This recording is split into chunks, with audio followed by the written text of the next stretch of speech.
Right. Hello, everyone. Good evening. Looks like we're live on this beautiful Thanksgiving week. Hopefully the phenomenal music that I'm actually really liking a lot of the musical motifs in this game. They're a weird eclectic bit, but I like them.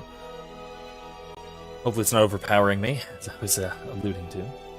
Anyway, thank you for joining me. We're about to get back into Greedfall tonight.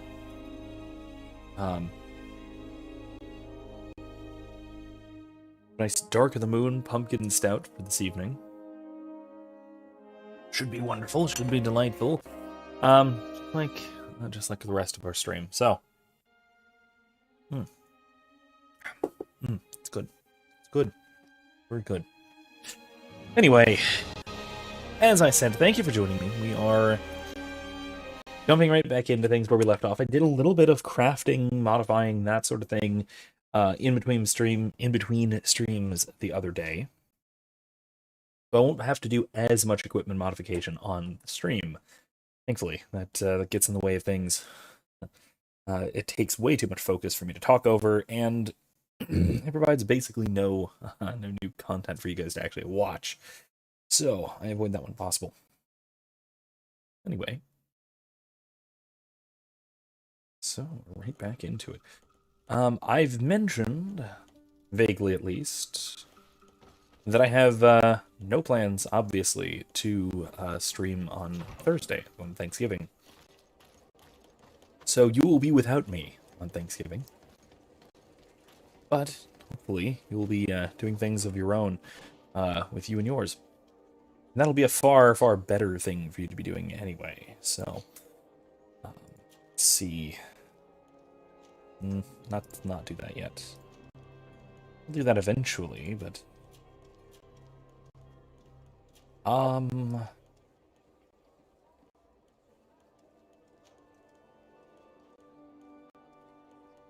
Let's go...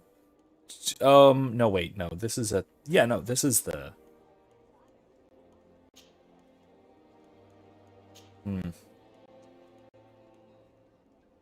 That's near the natives area, I think.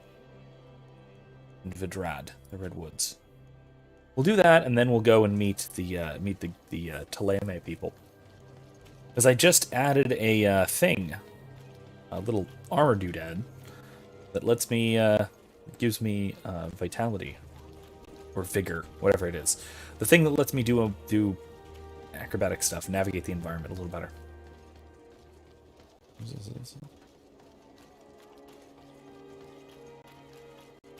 So, let's be going. Greetings! Oh?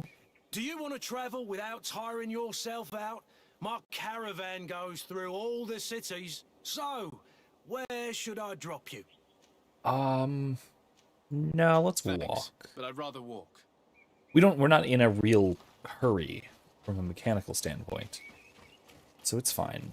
There isn't much of a benefit to fast traveling when you basically have a fast travel option, which is just walk. What's going on?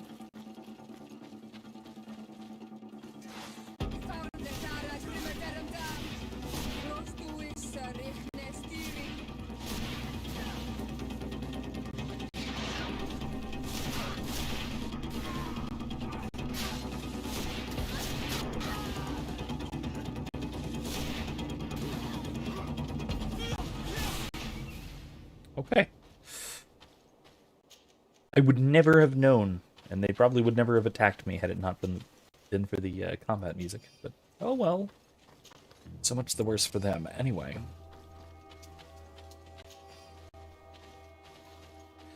But since we are obviously not playing, streaming, discussing, talking on Thanksgiving night, that being Thursday, that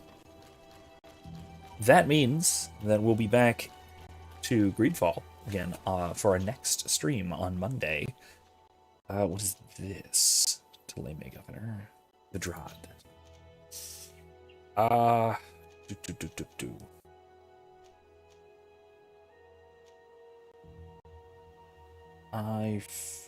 forget which. was the north-ish. It was in the village of Vidrai.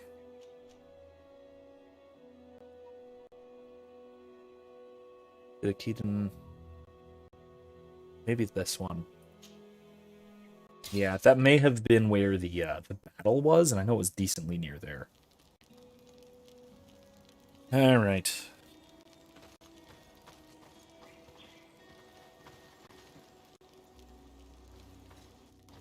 Ooh, that was interesting. All right, let's go. We should be good to continue.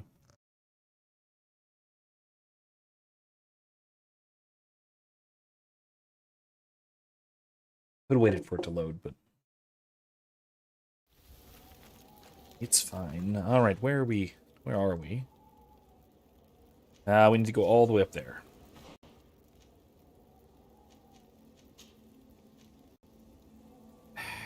Should have used that camp. Whatever. I didn't. It's a shame, but it's fine. Let's move along. Oh, not that way. This way? Yeah, I think so. Oh, there's a bunch of bear things in the battlefield.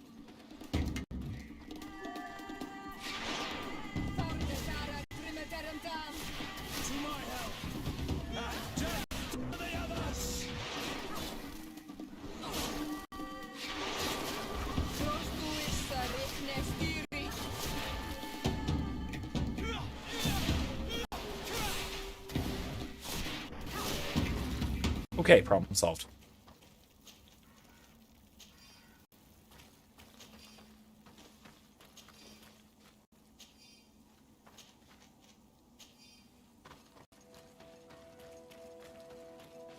We'll say there are some of the things here that I have absolutely no idea what they're for. No.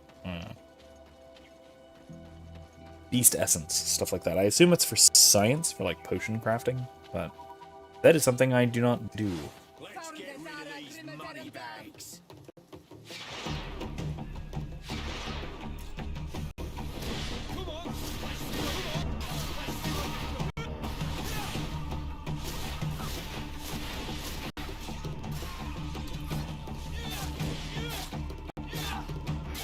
Move away. Things are about to get done. Okay.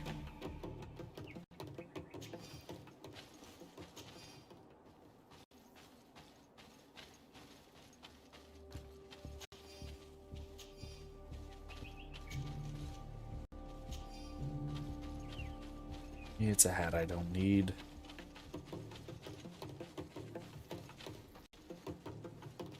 Oh, hey.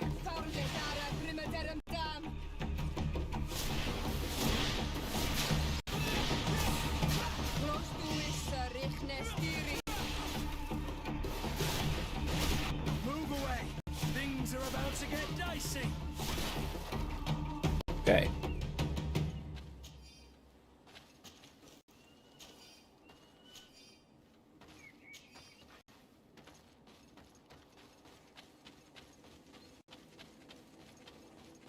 Anyway, another thing that I'm going to be, I'm sure, mentioning throughout, talking about a bit.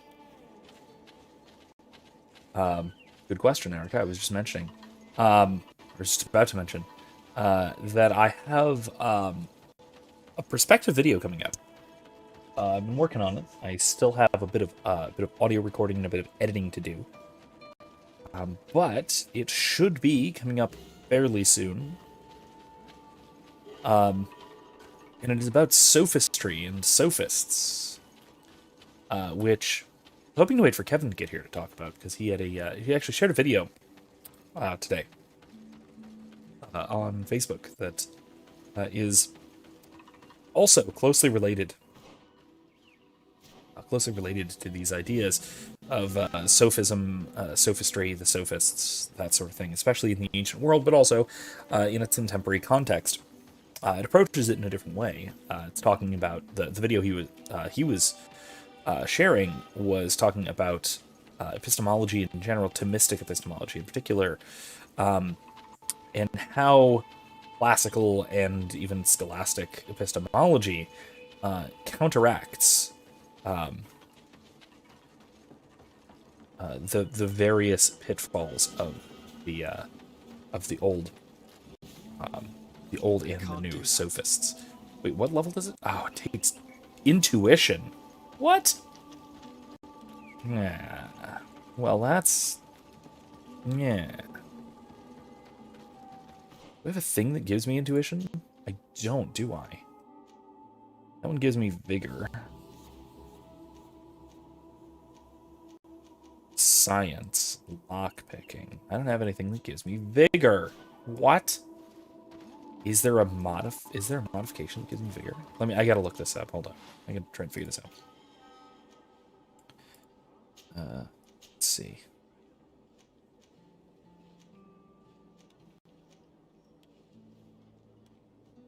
Vigor. Science. Lockpicking.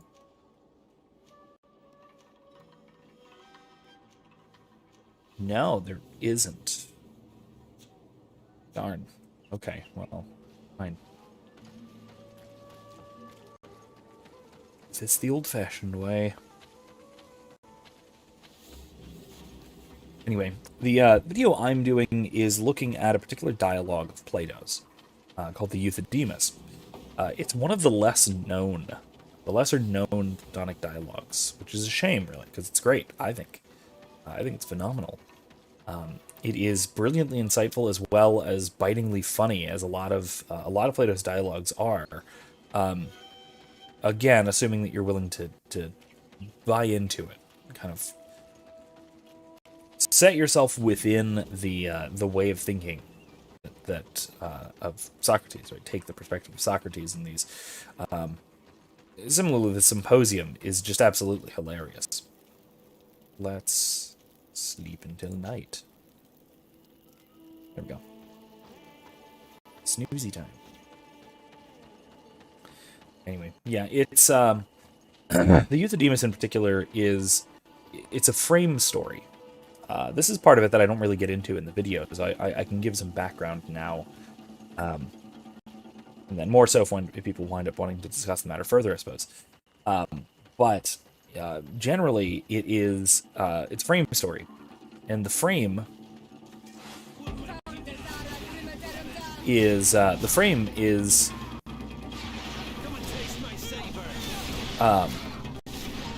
Socrates as an older man. This is a late dialogue, chronologically at least. Socrates talking to his friend Crito, as a common character in a lot of the dialogues, and he's talking to him about wanting to learn from these two new young teachers who've just come to Athens visiting, who are sophists, Euthydemus and Dionysiodorus. The two of them are they're rhetoricians. They're sophists. They are sort of the prototypical sophists. They are very... Got one. They're very good examples of the kind of sophistry, right? The kind of empty rhetoric that Socrates is opposing throughout his entire career as a gadfly or philosopher.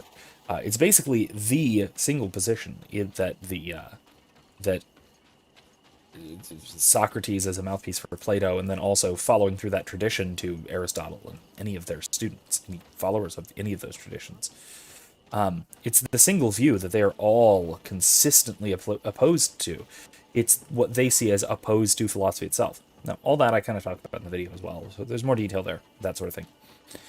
What makes it funny, I think, is that it is framed as if...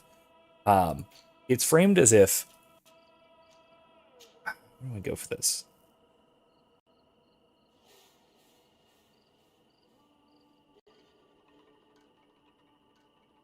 Near the ruins inside the natives' territory. Okay, in the ruins, huh? Okay. So let's go over there. All right. But it's framed as if Socrates is actually trying to genuinely convince Crito that they should go and be these guys' students.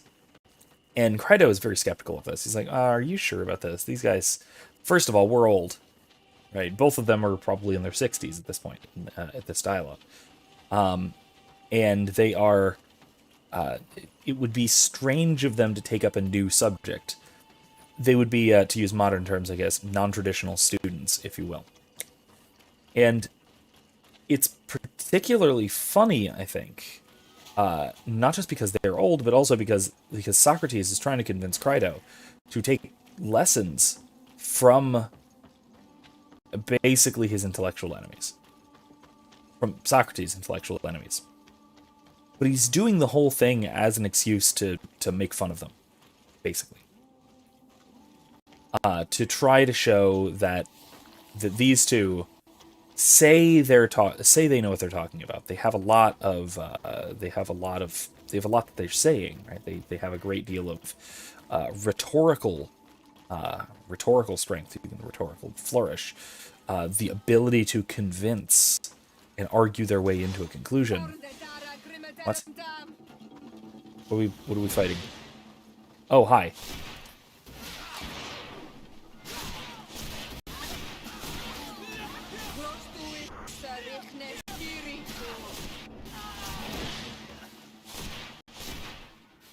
Oh, sorry, you were a friend.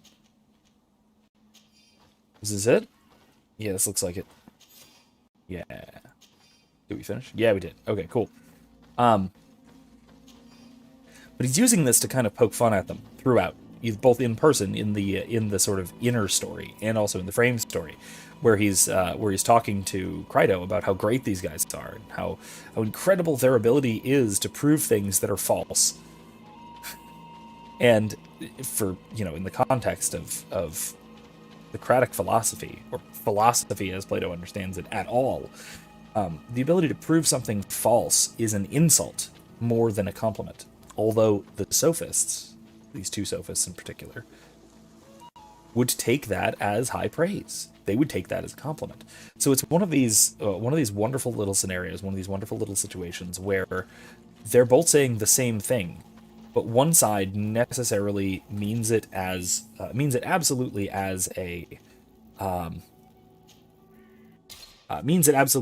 complimentarily, but the other means it as an insult. And I think that's just brilliantly done.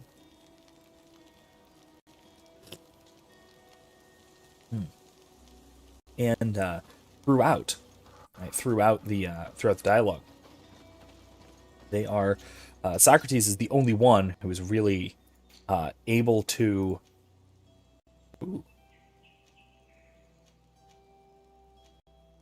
Yeah.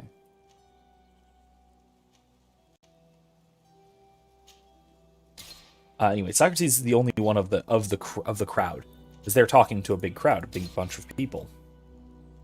Socrates is the only one really, who is able to show that what they're doing is untoward, right? That they are not actually proving anything, or even showing that. Proving their apparent conclusions, or even proving that they are particularly intelligent people.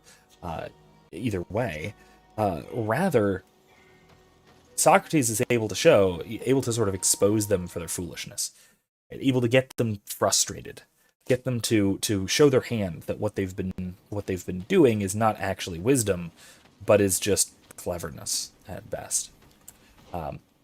And Socrates does it, of course, by effectively getting them to,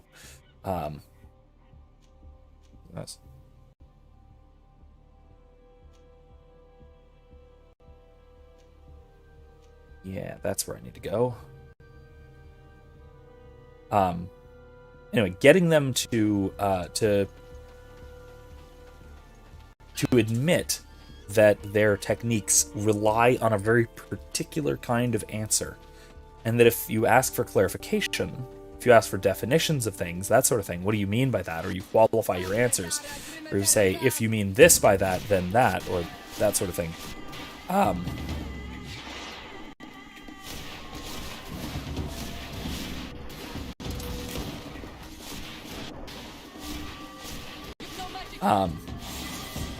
Yay! Level. But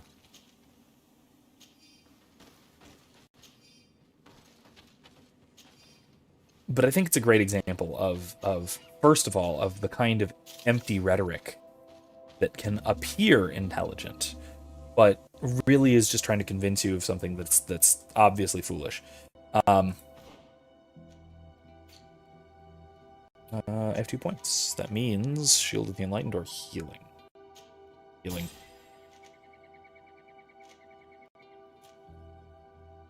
All right. Oh,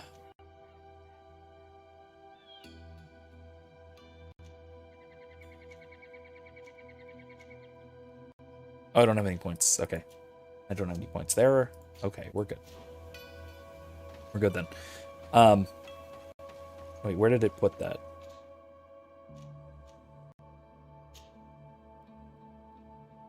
Put healing on 3. Okay. Anyway. Nice. Doesn't heal armor, though, I don't think. Anyway, so the other point that this really brings up is a hobby of mine, which is to ask people like this, sophists generally, for definitions.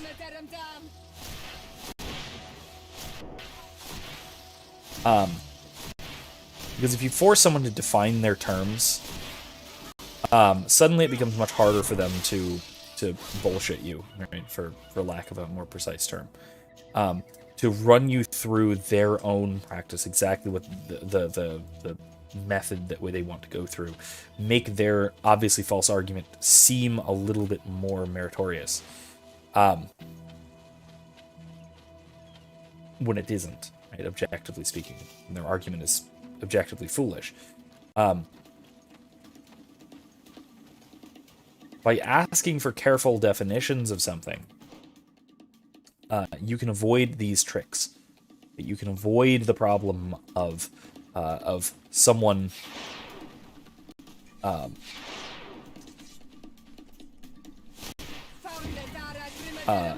just kind of running you through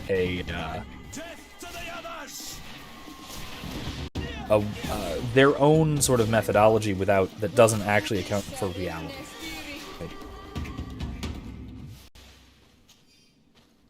It's hard for me to go with examples of this without just using the examples from the text that I'll be, referring to and using in the video, which I do. It would just mean that I have to pick up my book and start reading from it. And I don't necessarily want to do that on stream, but it's actually a concrete example, something that you might think of and you might be able to sort of relate to. Is Courtroom Talk.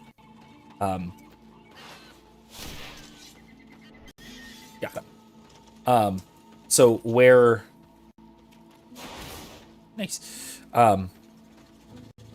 where a lawyer asks a question, usually of a hostile witness, and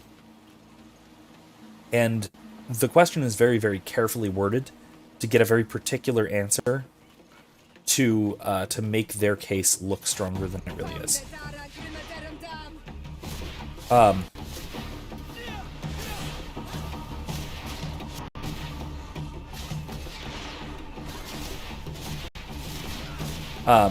This was incredibly common, to sort of give away a little bit of what I'm planning to do in the video.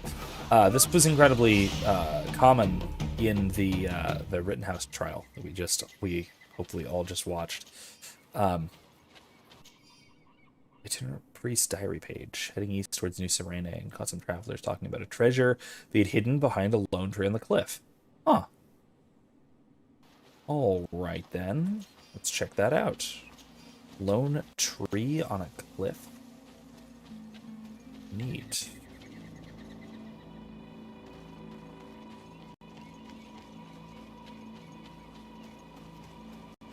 This looks like a cliff. Kind of. Maybe not. Maybe not. What's this? Those are Talame soldiers. Interesting. Maybe I'll find this, maybe I won't. We'll see. I'll wander about a little bit and see if I can, but no promises. Anyway, this is actually a thing we saw a lot, where Binger, the prosecutor, the wiry guy, the guy who looks like the guy who looks like either Littlefinger or Justin Hammer. Contracts board, missionary outposts, travel. All right, I promised I wasn't going to do a lot of exploration, so let's cut back. Oops. But yeah, we saw with Binger especially a lot of cases where when he was cross-examining Kyle, when he was asking questions, and about things like whether Kyle had shot Mr. Rosenbaum or whatever, or something like that. And obviously the answer is yes, but when Kyle would expand and say yes when he attacked me, he said, well, that wasn't my question. My question was whether you shot him, or something like that, something equally inane like that. If you can think of, by the way, if you can find particular examples of this, send them to me the next day or two. I want to throw some in there to sort of mix in with the actual dialogue. Anyway, if you can find something like that, feel free to send it my way. I'd appreciate it. But those are the sorts of things that sophists would do. They're trying to get a particular answer. Truth be damned. Right? The truth is irrelevant to their line of questioning, to what they're trying to do. Merchants beware, one of these beasts, the natives called Dantrik, is attacking everything that comes near north of the river. Those who follow the path that give access to Tir Dalb through the natural dam must be especially prudent. Whoever kills this enraged beast will be offered a reward. Okay, we can do that. North of the river. We are north of the river. Uh-oh. What? Wait. Does that mean up here? That's gotta mean up here. Thieving scholar. A very disturbing man is attacking travelers and caravans. He's dressed as one of the Alliance's so-called scholars, and steals food from convoys. A reward will be offered to put an end to this madness. I don't know if I'm going to be able to do all this, but we'll see with the jobs. Here we have a rather strange group. Do you come from the continent? Yeah. Do you have any news to discuss? I wonder how things are going on the island, at San Mateos in particular. We haven't been to San Mateos yet. And you're on the island. Yeah. This is the island. Alright, well. What's going on here? Oh, okay, this is one way, isn't it? Darn. Well, that's something of an inconvenience. Also, I'm supposed to get up there. Oh, I can go around, can't I? Okay. Alright, let's try this.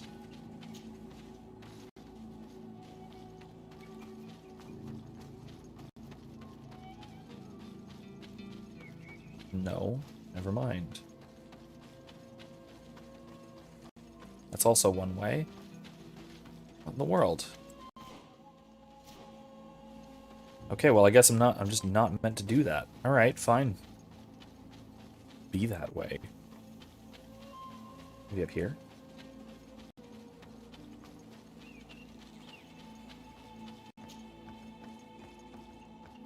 Maybe that works.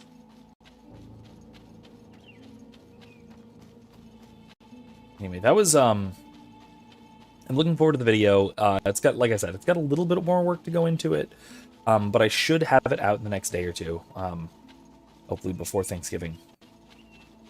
It is a little bit topical, like I said. It does have primarily to do, well, not primarily, it has primarily to do with Plato's Euthyphro, which is not exactly time sensitive, given that that was a very long time ago when that came out. But some of the references and some of the points I make and some of the examples I use and even some of the comedy, I guess, because I do funny voices, are closely related to the Rittenhouse trial. So that is topical in terms of things that are going on right now. Why it's why I'd like to get it out relatively soon. Ooh, no. Yeah. I mean, okay, but yeah. Anyway, yeah, I hope to get that out soon. Next day or two. We'll get a good bit of work done on it tonight. That's at least the plan. After stream. And I might be able to render it overnight. Otherwise, I'll hopefully be able to finish it tomorrow or the next day. 18-hour trek. Yeesh. All right. All right. Nice little camp. Let's sell off some of the junk we picked up. I mean, that's not junk. That's actually quite nice, but not as nice as what I have. So, sell her off.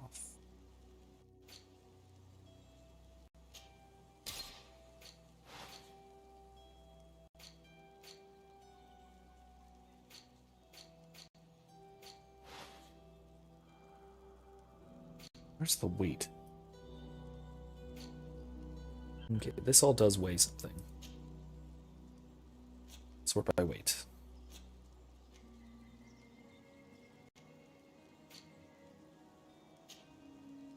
There is no weight to any of that, so it's fine.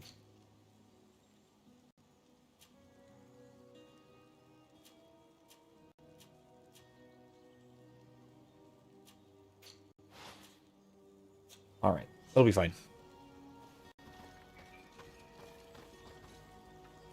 To visit the Taleme outpost. Yeah, probably... I mean, Sierra and Kurt's still fine, right?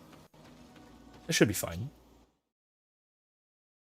Sierra's people aren't... I mean, there is the quest that has to do with Sierra, so that's probably important. San Mateus. A turkey.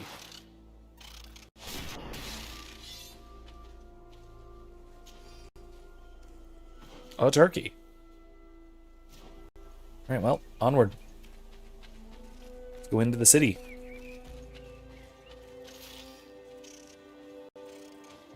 Wow, yeah, it looks like a proper city. Wow.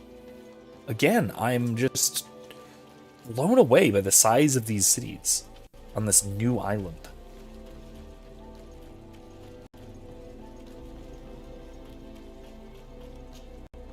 I mean, between this one and the and whatever the Bridge Alliance city was, I'm just blown away by this. Oh boy, Erica says I can't wait for you to see the cutscene. Cements religion bad. Oh no, that's not something I'm looking forward to too much. Greetings. What can I do for you? Why build an outpost here? Well, we do have to watch over the lands surrounding the city, with the bandits, the beasts, and the natives. We don't have a lot of time to rest, you know. Anything else? That's all. Okay. Okay, let's see. Erica says she almost quit the game. Yeah.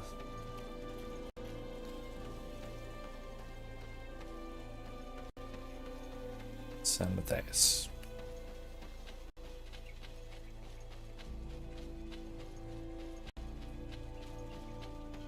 Wow, though, that is a heck of a city.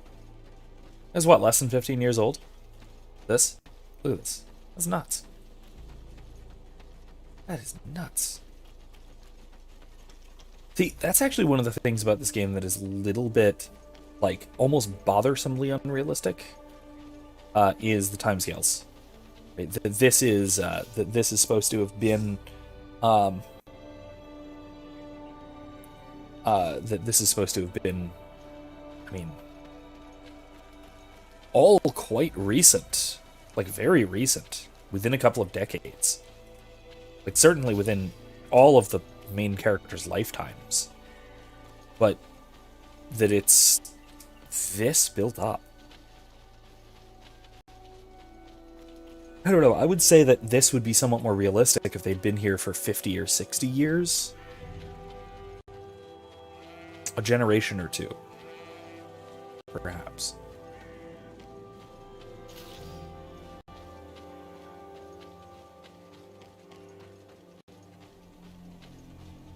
Oh my gosh, excuse me.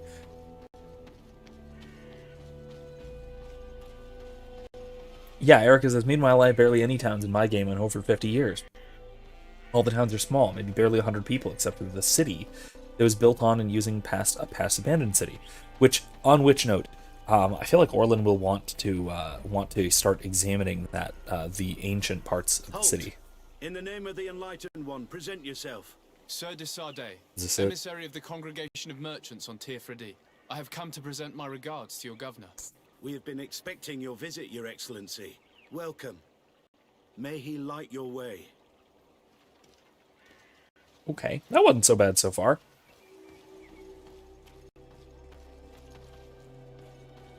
The blazing sun motif and some of the general aesthetics and also the I don't know, religious excesses motif reminds me a bit of Novgorod or Novigrad. I forget if it's Novigrad or Novgorod from The Witcher. It's extra from the first names. Okay. All right, here's our house. All that stuff.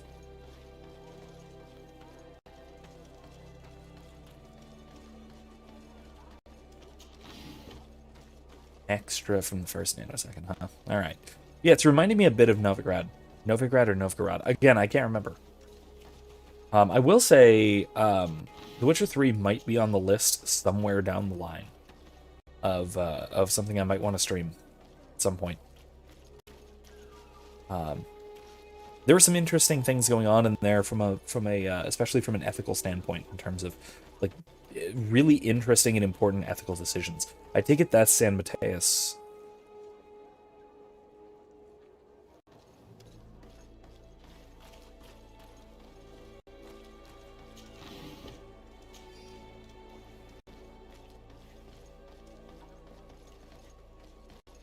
Okay. I also have to say, like, leave it to the not the merchants faction to have this in the road. You know, you don't see this in New Serene. Really, you don't, because New Serene is a town that is built by and for merchants. And so that means carts traveling through the road with wheels, and that means not having to go dump every time you want to walk over one of the big old circly gradient thingies. Anyway, that's impractical city design, but it's realistic impractical city design. Urban development, if you will, whatever. No, none of this.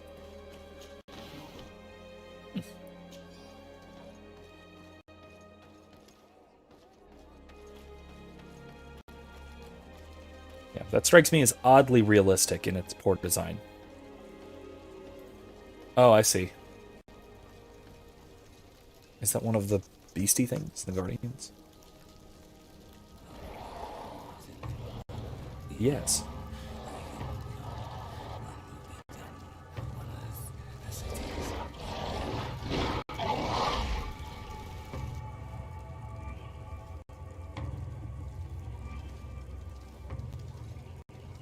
Do you renounce your gods? Answer me. Why? Why are you doing this? Behold your I mean, it wasn't extra from the first nanosecond. You are demons. They burn. Burning the big, scary, dangerous Guardian thing that we were probably going to kill anyway. Yeah, I don't know about that. That's fine. You shed tears for this creature while your heart should be full of joy. Welcoming the light. Forget your pagan foul teachings. Yeah, this is super extra at this point. True faith. You are mad. Renounce your gods!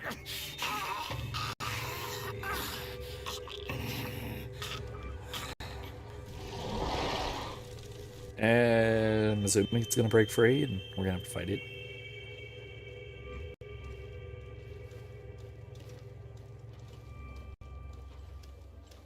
Well, that was really counterproductive, wasn't it?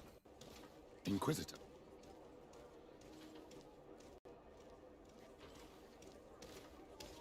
Jesus. You! Stop where you are. The pagans stink of these soulless natives taints God. you. You bring demon-spawned barbarians through our gates.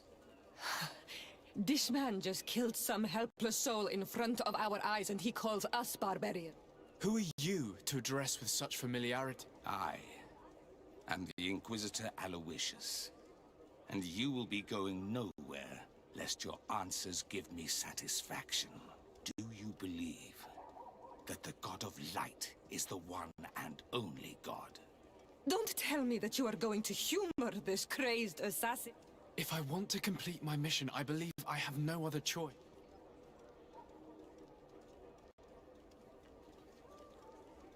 Okay, so, yeah, Eric is like, don't you get it? Religion man bad, forced conversion, mass genocide of natives. Yeah, none of that happened ever, really.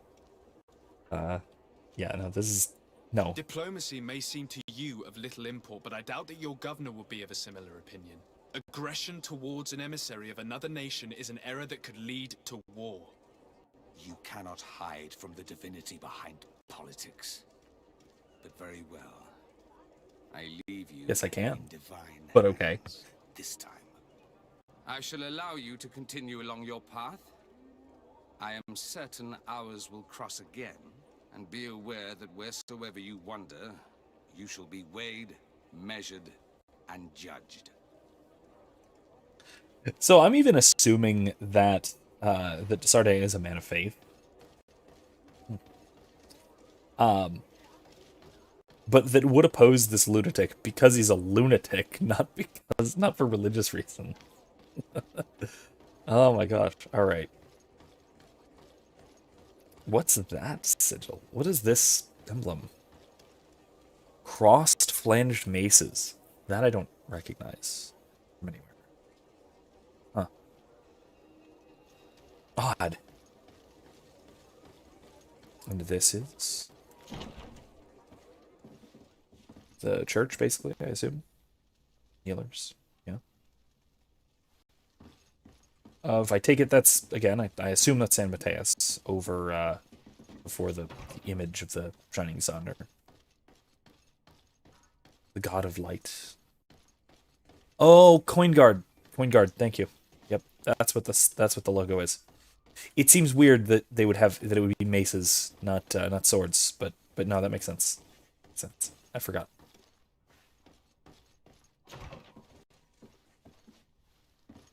I mean, it's a little weird that they are in, like, what looks like the capital, the governor's palace, but I don't know. Maybe not.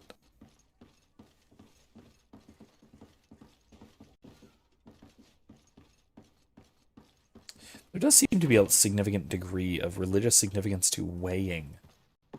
And I assume a torture room. Okay. Inquisitor's area, we'll go back later, I'm sure. Yeah, there is a great deal of weighing, weights and measures, with religious ritual significance, it seems, at least. It's interesting. Well, yeah, Erica says the coin guard of the mercenary guard that every faction employs.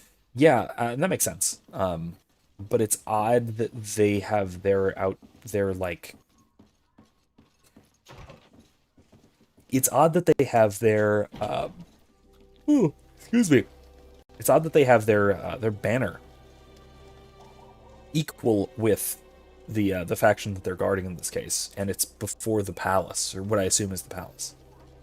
That it seems odd that they're headquartered in the palace. Excuse to put this madman to the sword, but you did well. Congratulations. You are already a great diplomat. It seems to me you're being sarcastic. Me? My apologies, my lord. It wasn't my intent.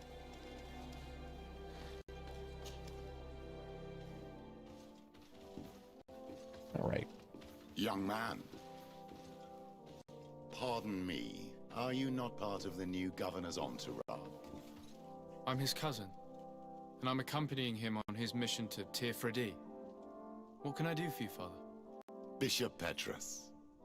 How divinely fortunate this is. Did you know that I had the honor of meeting you at your uncle's court when you were a child? I would never have imagined that you would grow up to resemble the island natives so closely. The island was yet to be discovered. How could you have known? You haven't lost your clever little tongue. Yeah, Kurt's an ass, but he's a friendly You were ass. always quite a remarkable young boy. I'm on my way to New Serene as an ambassador to the new governor. Do you think there would be room for me to accompany you? The roads are not truly safe. I must first meet the Mother Cardinal to present my respects on behalf of my I will accompany you, and then we can take the road together. I'm so happy our paths have crossed once again. I kind of like him.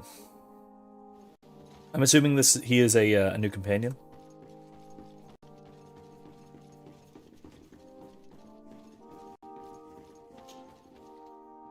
Your Eminence, in the name of the Congregation of Merchants, I present my best regards.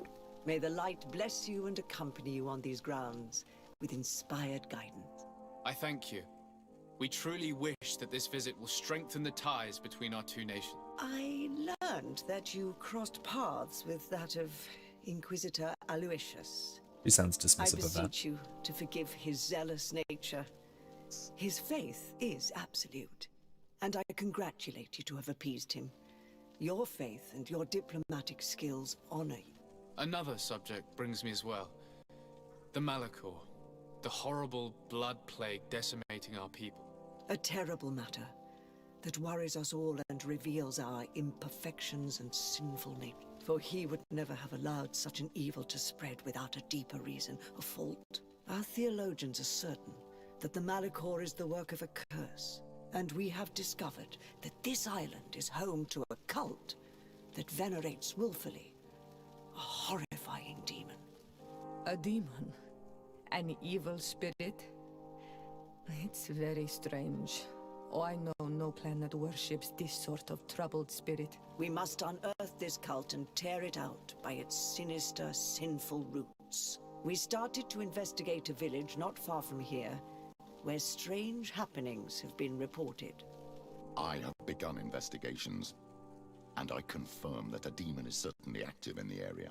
Alas, the population is very secretive, and we have great difficulty gleaning any useful information. But if the congregation would help us in this matter, in other words, if the Malachor troubles your cousin as much as myself, report to His Majesty that the destruction of this pagan cult is the only way to eradicate the plague, and his help in obtaining any information from the natives would be extremely welcomed. Be certain that your message will be transmitted, Mother Cardinal.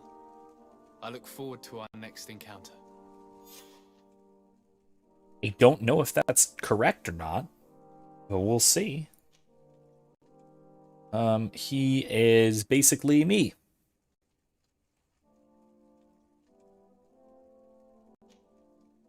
He's a mage, though, basically. Less squishy mage, at least. Sorry, Kurt, but you gotta go for now, because I'm gonna need him here. That'll work for the moment. What can I do for you, my child?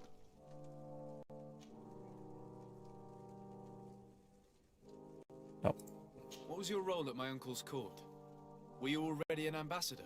No, but I was part of the embassy. I had only just started my career as a diplomat back then. Taleme was hoping to convert the congregation, and they had sent me to spread the word. I tried to teach you some of the basics because you had a predisposition for magic, but you were so young. You preferred to run around the halls with a wooden sword in hand, chasing your cousin. So what's the connection with magic? I'll see you later, Father. Take care, my child. I don't know exactly still what the connection is between religion and magic here. I assume there is one. Erica says he acts like a complete slime ball, but he's actually really protective of you. I ended up really liking him. Yeah, I'm already kind of. I see what you mean about him acting like a slime ball. Like, his vocal cadence is just really patronizing, maybe? Maybe it's patronizing. I'm not exactly sure what to make of it. But there's something a little about it. I can see what you mean. I really do like him. Holy item shop in San Mateus.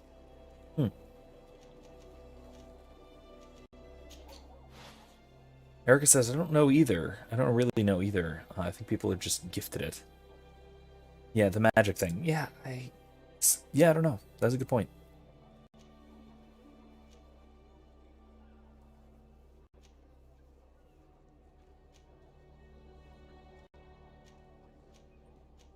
And I want that. That's nice.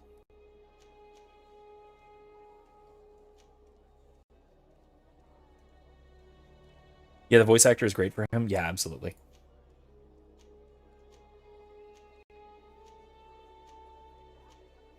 It's pretty good, but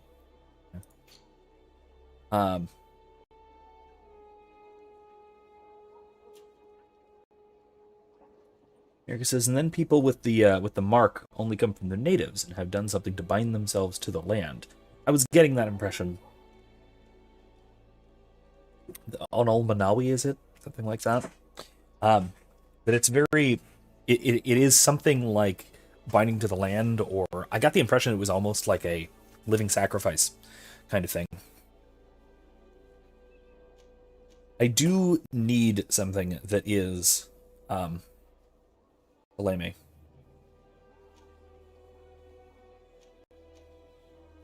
These are nice. Well, that's very nice. It's awful, but I like it. It's pretty. All right, we need... Yeah, we get the Inquisitor's robe. That'll be fine. Oh, okay. It's a title for the natives who've done the ritual. Okay, that makes sense. Blind Cave of Taleme. Glass chain. Nice. Stasis duration. Shield. Armor regen. Oh, that's the thing I have. That's pretty good. Yeah, I'll keep that. Yeah, I'm gonna get this. Yeah. Goodbye. May the enlightened always keep you. I'm gonna go ahead and not wear it, though.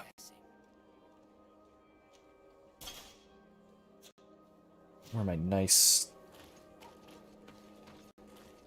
congregation outfit. Alright, so, what's next? Talk to Constantine. Yep, there's gotta be more stuff to do over here. No, that isn't it.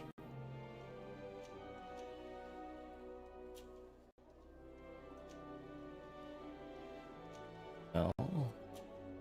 What about the thing with the, What about the thing about, Siora's mother? There was that thing about Siora's mother. That she had apparently made some kind of a deal with, Interesting. She made some kind of a deal with, Taleme. Letter from the Secretary of the Embassy. Your Excellency, a group of natives came to the embassy and asked to see you. As they could not find you, they asked me to give you the location of a forest where they hope you will meet them, if I may. Seemed relatively agitated and aggressive, so be careful. Yours respectfully. Okay, sure. Let's do that. Let's do that.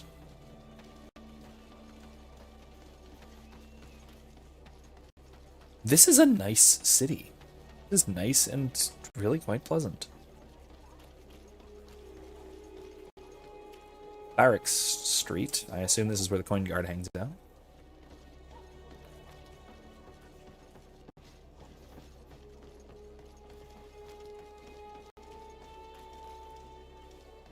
Oh, there's a quest for it to cover up.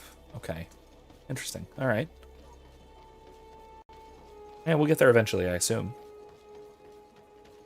City of San Mateus. Alright, we have to get out of the city. So that means I have to go... The stuff back here I didn't see, but that's fine. I'll get around to it eventually. At the front gate, right over here. I take it.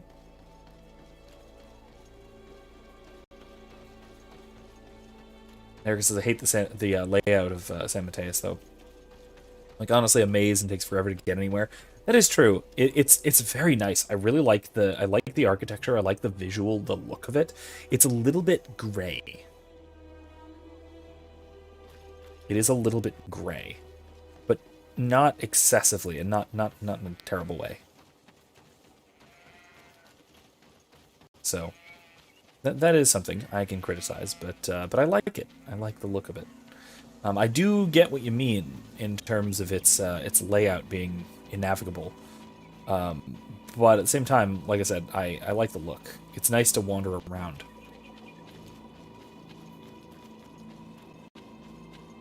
So far, I like the look of San Mateus the best of the three main cities.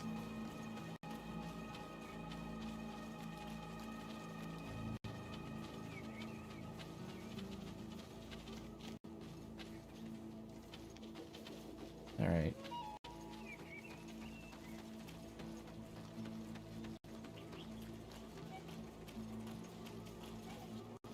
Oh, that's just talking, I assume. No questing.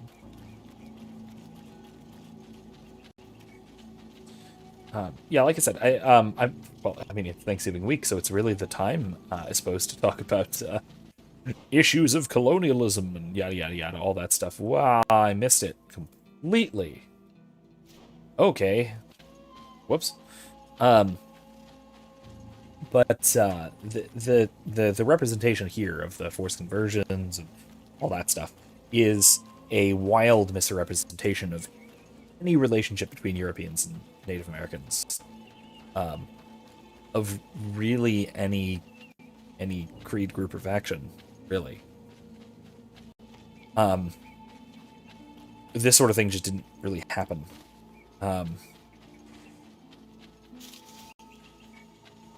that was especially the case with respect to Catholic settlers, but even the most zealous about conversion, let's say, like Puritans and such, were not in this way. The forced conversion thing was nothing like as depicted here. It certainly was more like there were what you might call forced conversions in a sense of, like, if you want to interact with us, that sort of thing, then either you or your representative will need to be Christian of the right denomination, that sort of thing. But that's quite different from grabbing a guy and, grabbing him by the throat and,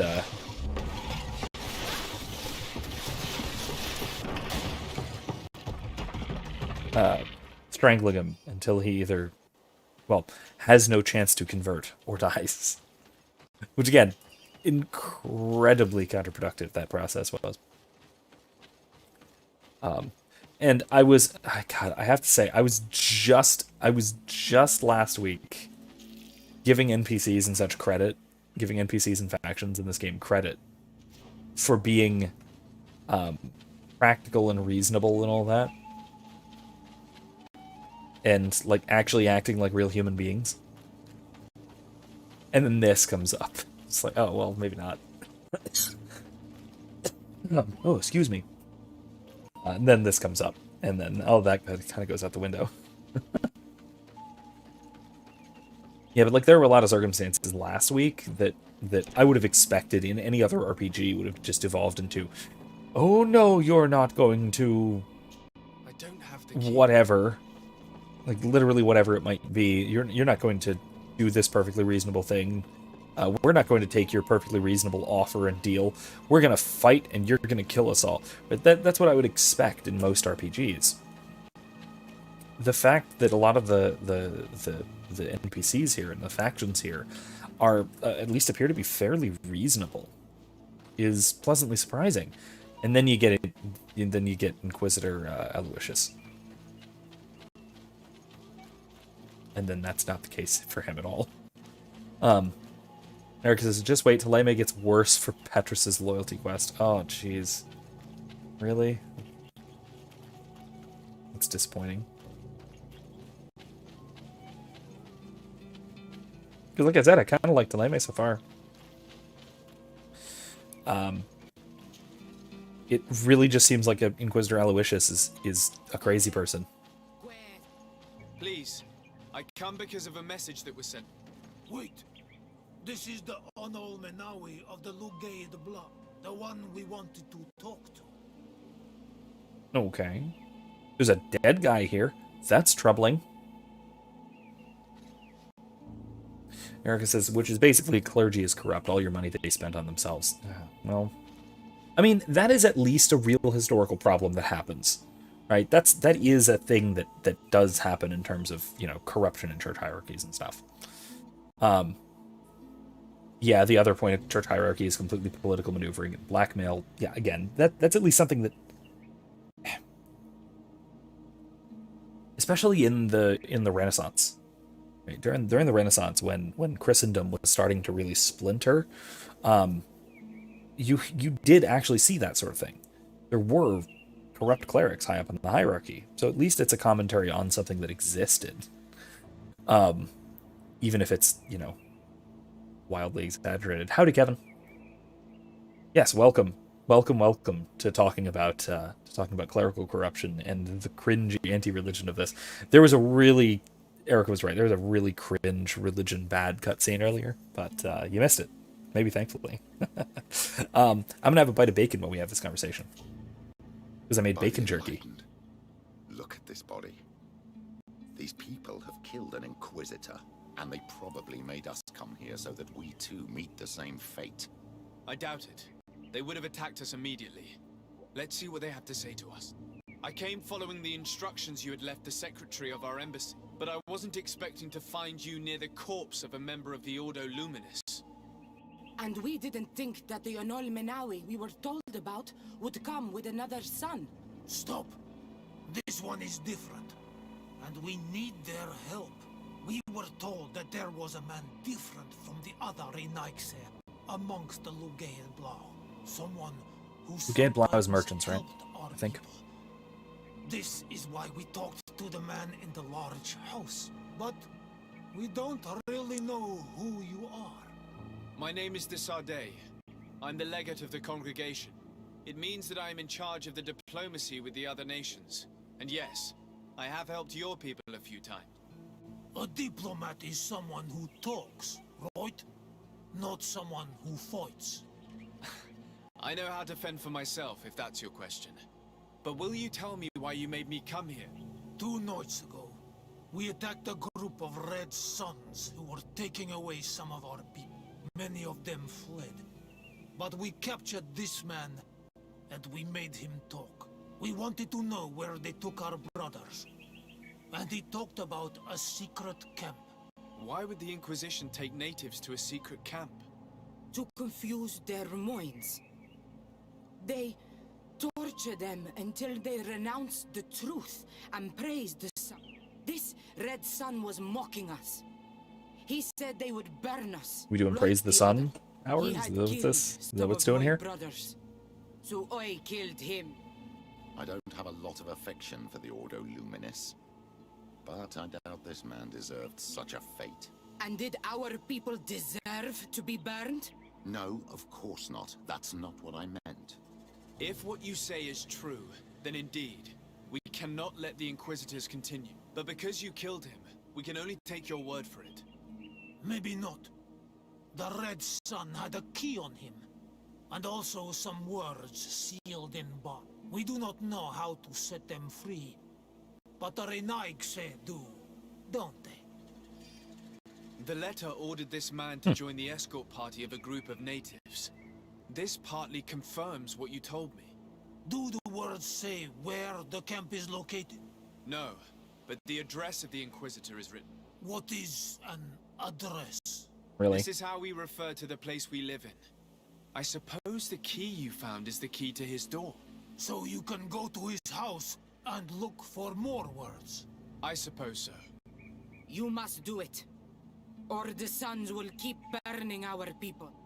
What's your opinion, Petrus? This warrior isn't wrong, even though I disapprove of her methods. If we let the Ordo Luminis continue to do this, we will have the same problems with the natives as the Alliance. Very well. It's true. I'll go visit this man's home. I will come back to you if I learn anything more. Hurry. Our brothers may be dying in the meantime.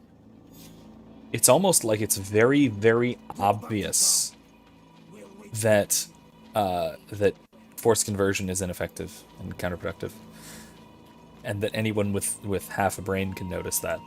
And people in the past actually did notice that. Not only is it ineffective, but that it's obviously unethical. Hey, look. We figured that out. It only took after one ridiculous cutscene and into one interaction with one set of NPCs. Oh gosh. Anyway, but yeah, it is fairly straightforward in that case. Well, it's interesting. There's the other question as well that this brought up. Are they worshiping the sun, or a sun god, or are they worshiping God in the proper sense? But that it's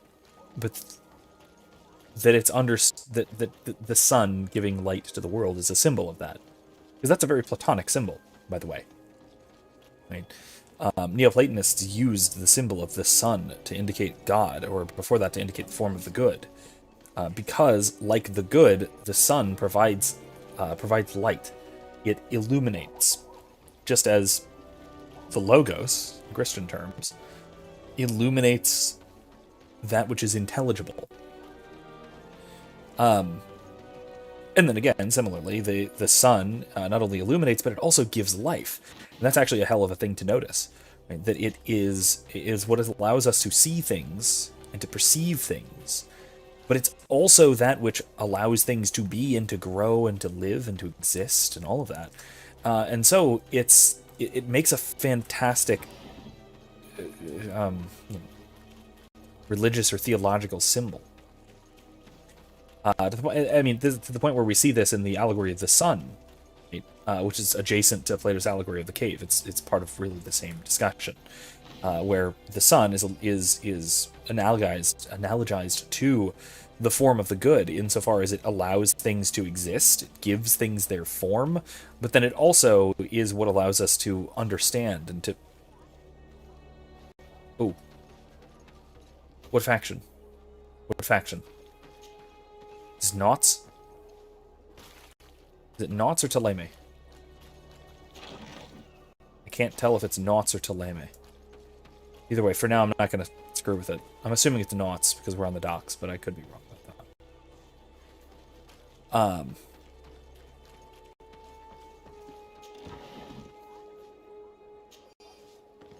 Anyway, Kevin says, I'm in a Christian debate group.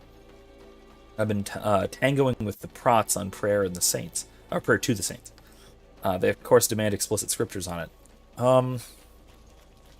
Revelation, was it 19 maybe? I know it's in Revelation, where there is a the saints in heaven are sending up prayers to the Lord as incense rising on high. Something along those lines, and the communion of saints is raising the prayers of the body of Christ to God. And so where do they get those prayers? Well, from people praying to them. It's relatively straightforward. As far as an argument would go from Scripture.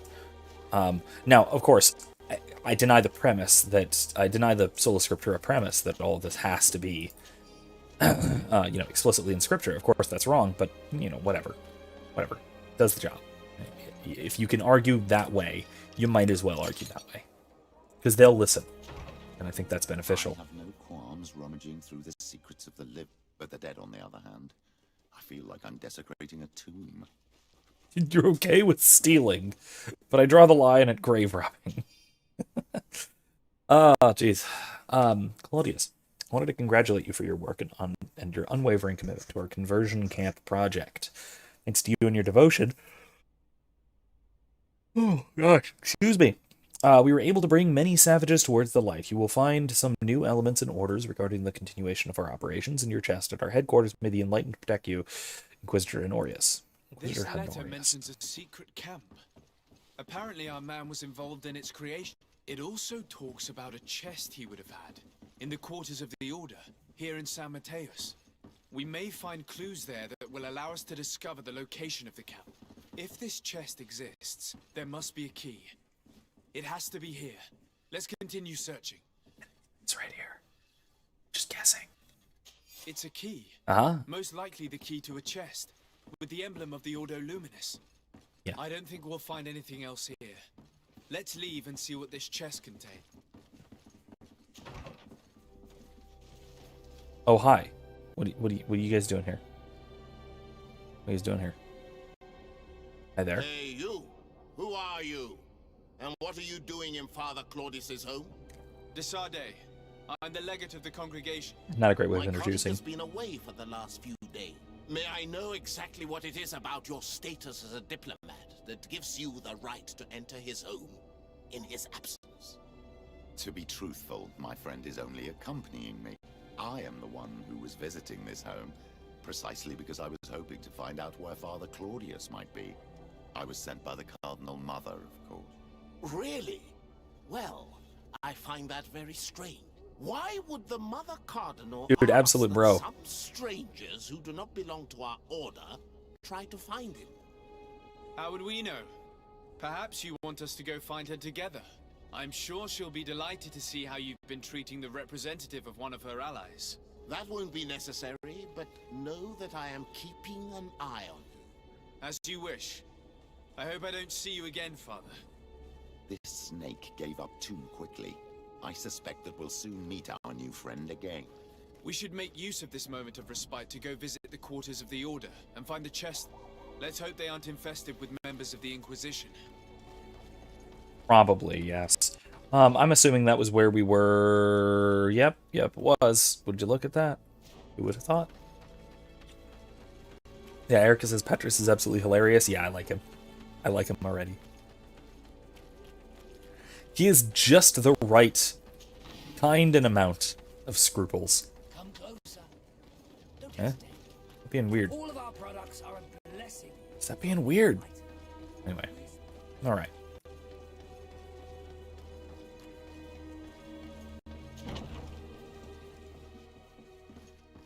Oh yeah, so Kevin. I was talking earlier about a video that I'm going to be doing soon. I should have done soon, in fact. Which is quite closely related to that video you shared today about Thomistic Epistemology. I was hoping we would talk about that at some point. That's it? In here? Not in here. It's downstairs. Okay. Well, just silly me. Anyway. Yeah, he's ride or die. Yeah, I like him. Absolute bro. But yeah, it's in particular, my video is going to be talking about the sophists. And I think that this is not his office, is it? No.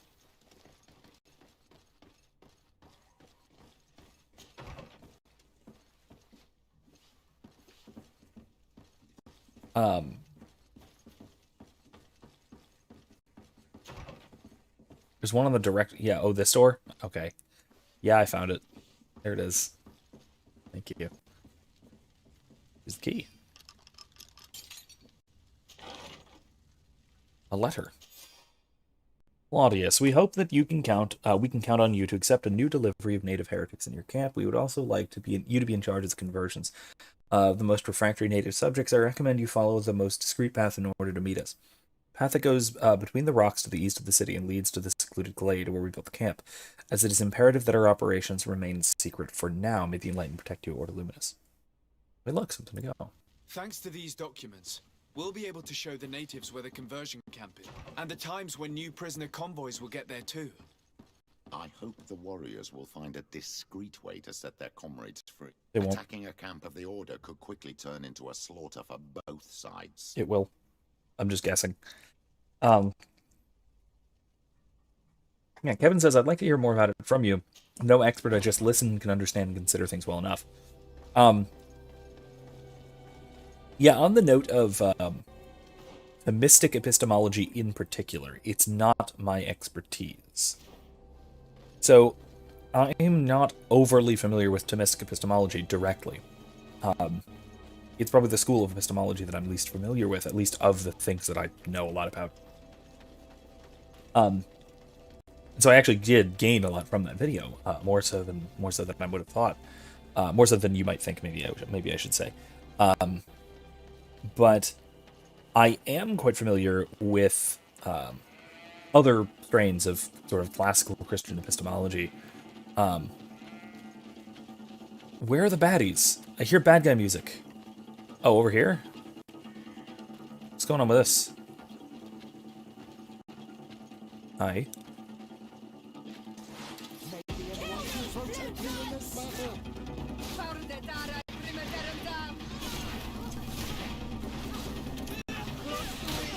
Ah!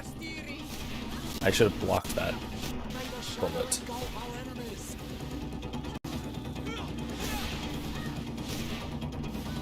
Got him. Alright, cool. Nice. I almost can use it.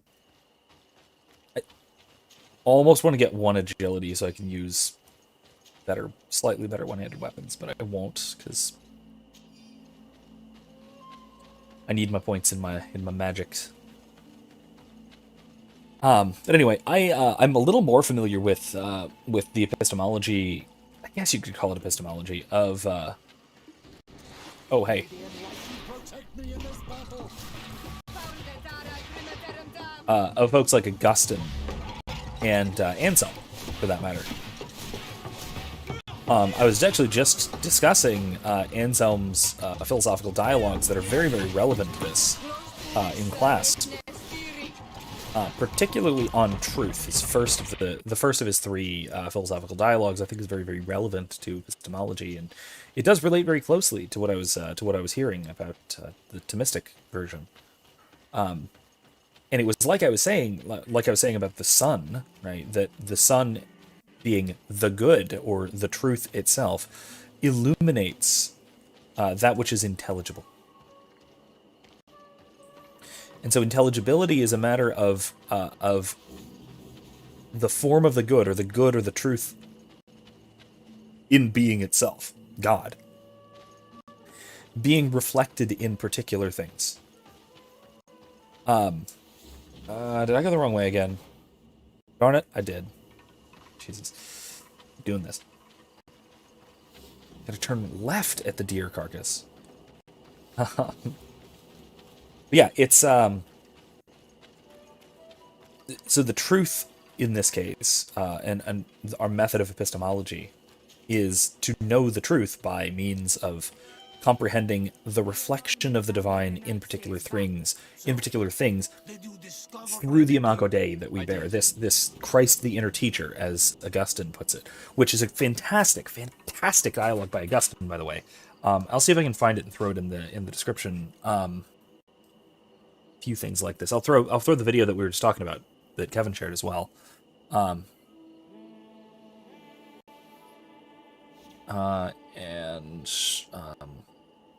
truth,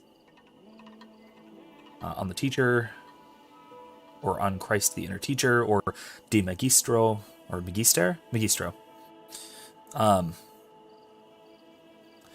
which was a nice little dialogue by Augustine on the matter.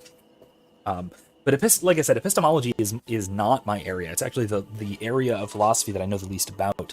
And yet I wind up teaching it for a quarter of every semester, but whatever.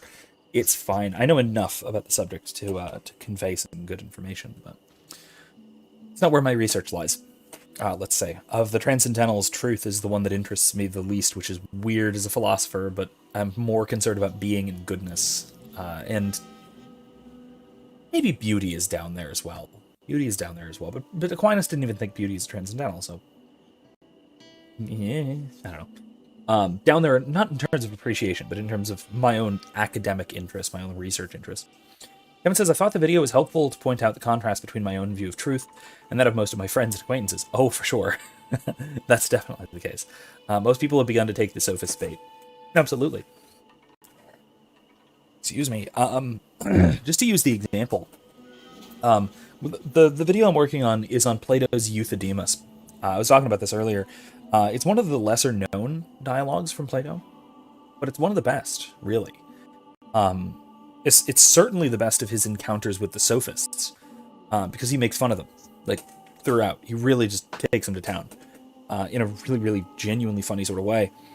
And we see in the sophists Euthydemus and Dionysiodorus, his brother, this technique of getting people to admit to things that are obviously false. Right? Proving things through rhetorical flourish that are obviously false, and that they know to be false, and that everyone knows to be false. You know what this reminds me of? Any guesses? I'll let you guess as to what this might remind me of in our current context, because there's a few things, all of which are worth discussing. But I'll go ahead. Start our discussion here. I found some information that should allow you to locate the conversion camp. And I also found a note about a prisoner convoy coming soon. Why come and tell us all of this if your intention is just to betray us? Betray you? What? How so? Oh, Michael Mallows? Oh, not really. The so-called legate betrayed. We are. And that a missionary as eminent as you has helped him, Petrus. I would never have thought it possible. The Ordo Luminis is prepared to start waging a merciless war against the native, with the sole purpose of converting them in a secret camp which is nothing but a torture room. And you dare to show such disdain towards me? I take it as a compliment. What are you talking about? Are you saying Claudius managed to complete his great conversion camp project? Don't pretend that you did not know. I did not, but now that I do, I will do everything in my power to continue his... And the first step will be to eliminate those who would denounce us. The Mother Cardinal focuses too much on politics, when she should be following her faith instead. We will fight these monsters by your side, Onol Menawi. Okay, this is going to be a heck of a thing. Alright, okay, I'm going to use pause for a bit.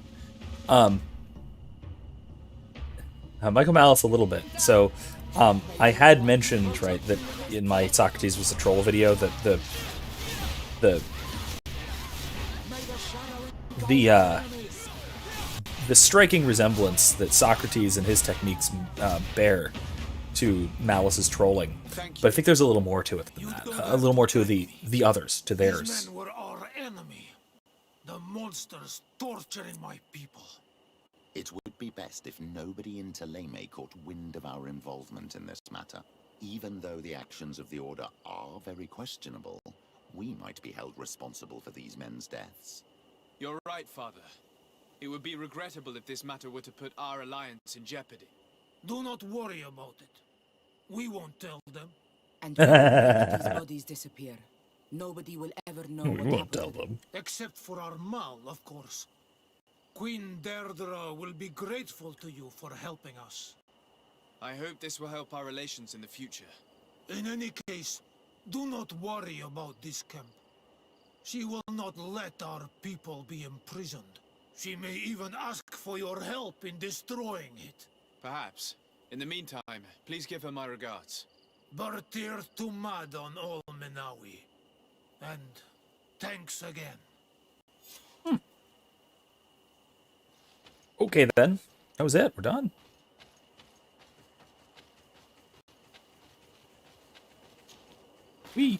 Now what?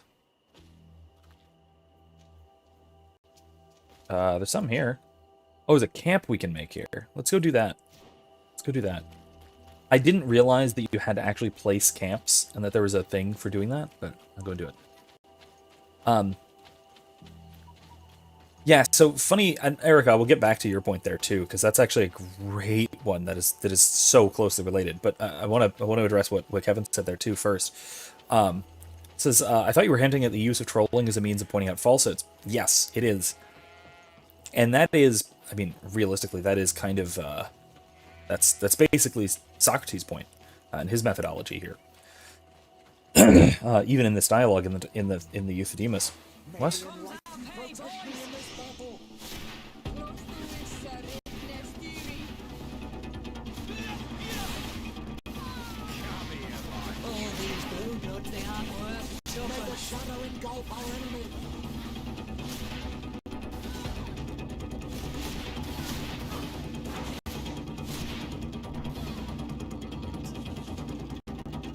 I love the magic little teleport thing. So to the trolling point, it's almost like the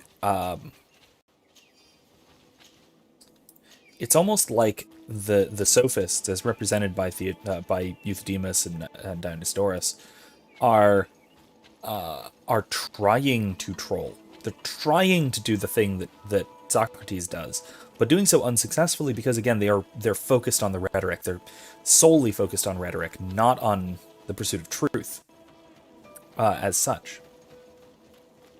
And so that's getting in their way. It also just could be because they're comically bad at it. Could be that too, which they certainly are. Set up camp. Oh gosh, excuse me.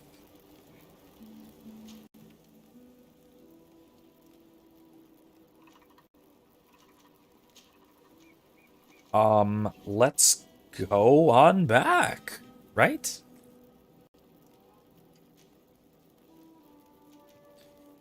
Right? Are we missing any quests? Hold up. Let me see if we're missing any quests.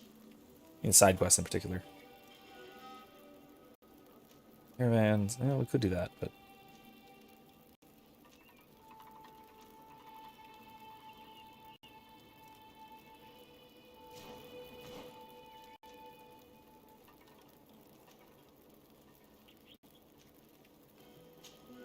I'm assuming that's another campsite. But I'm also assuming that we're going to do that later. So I'll come back. Else travel. Let's just go back. 20 hours, jeez. But their attempts, right, the sophists' attempts to do something similar, usually result in them saying something, like giving a,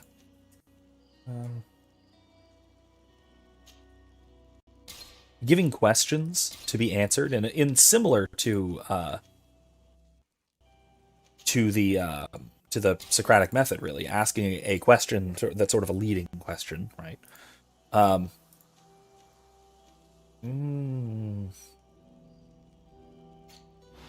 Petrus?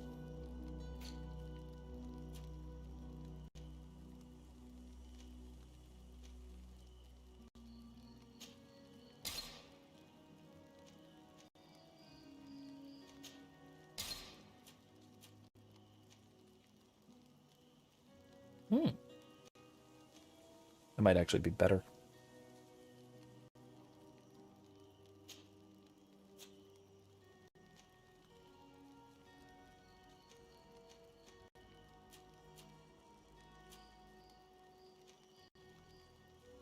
Yeah, he can equip those. Anyway.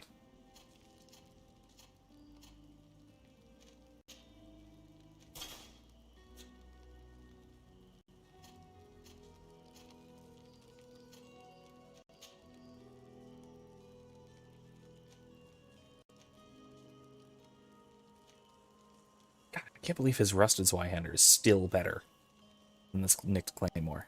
It's ridiculous.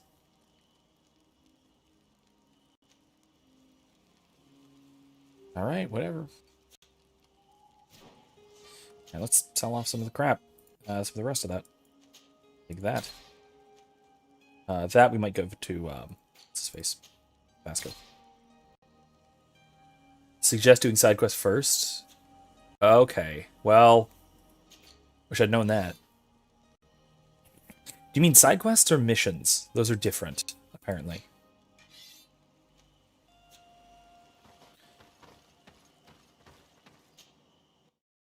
If you mean side quests, I've been trying to do those. Missions, on the other hand, not so much. Those I've been kind of neglecting to some extent. All right, Orsay Square.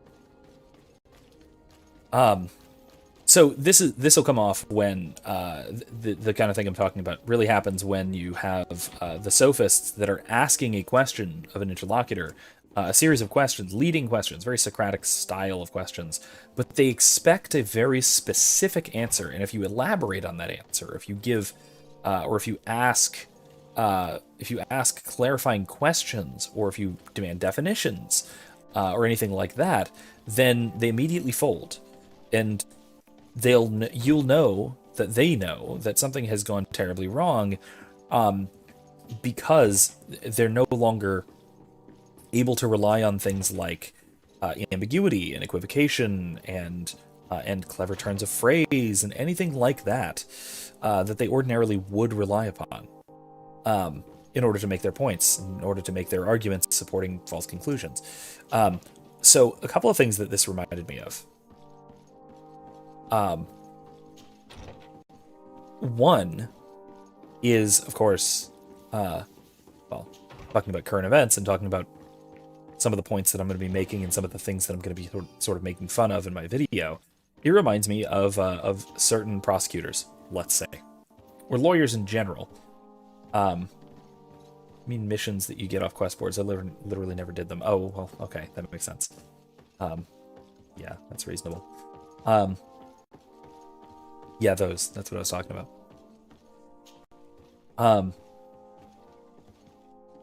But so I was referring mostly to Binger and what was his name, Klaus or whatever it was from the Rittenhouse trial.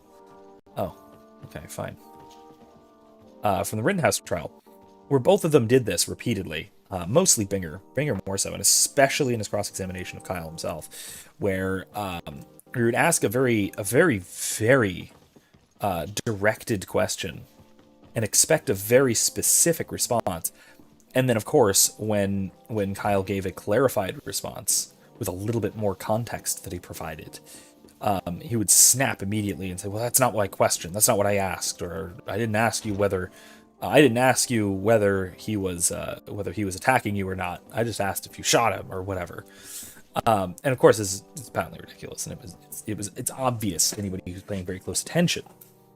And Socrates was one to pay very close attention, of course. So in a case like that, I think that this is a perfect example of sophistry. We also see it among a lot of the woke, quite honestly, who refuse to offer definitions of things. And when you demand definitions of things, they'll either take offense at it, or they'll balk. They'll not know how to proceed. And I think that these are, again, really common issues that we see sophistry popping up today, and it parallels with the kind of relativism and the kind of nihilism and the denial of truth that we saw that we see as Socrates being fundamentally opposed to, and we see the church being fundamentally opposed to, and the kind of thing that the video that you shared really points to that. All right, let's talk to Constantine about the Ptolemy stuff. Happy to see you, my dear. You really don't look well. Have you not yet seen a doctor? No, it's nothing. You know that I've always had a weak stomach. My nausea will leave me eventually.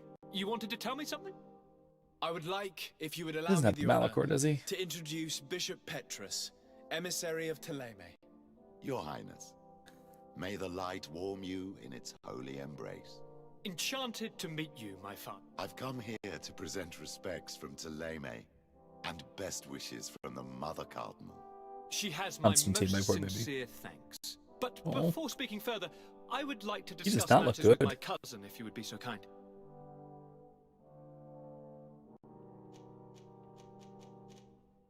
I've been to the neighboring cities as you asked of me. Tell me then, was your journey adventurous?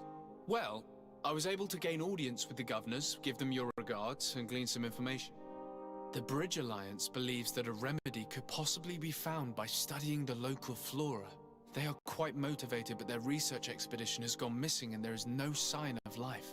And since they themselves are under constant attack, they cannot spare a rescue party to investigate. The Mother Cardinal, in her opinion, believes the Malachor to be a result of a curse. A curse cast by a demon. An evil creature worshipped by a cult of island native. If you would allow me to second the request of our Mother Cardinal, we are in dire need of your help. Our Inquisitors are hardly diplomats and... But I should let you finish, my son. They have started their investigations in a village where strange events have been taking place. But they're unable to get to the bottom of it. The population keeps it secret. And Thélème hopes that we might help them learn more about the cult. This is all extremely interesting. So which one of these should we do? You've lived up to my expectations, as always. That said, we find ourselves between the rock and the hard place. The bridge is already in open conflict with the island natives. Thélème and their Inquisitors... We're going to have to tread on eggshells, but let's follow all the clues to their mysteries. We need to help them continue the Alliance one gets you Afra. investigations. Okay. Perhaps one will lead us to something useful. I don't have a lot of men, as well you know, and since I only trust you among them, take Kurt and any others that seem useful. I wouldn't want anything bad to happen to you. If you would allow me, Your Highness, I would be honored to assist your cousin on his investigation. Very well then. You could start by indicating the precise location of your nasty village. Of course, Your Highness. I should have thought of that sooner. Allow me to mark the location on your map, my son. Thank you. Have no fear, Constantine. I will take care of all matters at hand. Anything else? Anything to ask about? Nah, we're good. I'm going to leave now. Oh, is the other romance, or Goodbye, she's the other romance Constantine. option. Look Okay, out for yourself. okay. I don't think that's necessary, but okay. Let's level up. Skills. Cleanses poisons. Oh, that's nice. Faster whoosh. What do I do? Faster whoosh?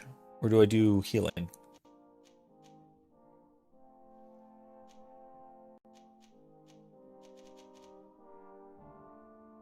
Faster attacks.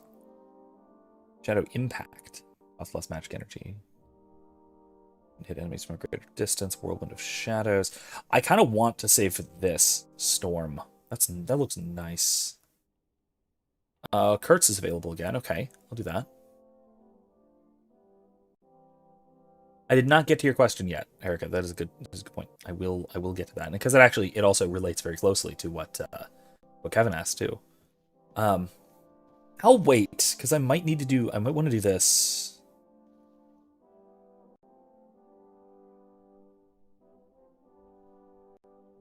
Nah. No. I don't want to do... I really want to do the group healing thing.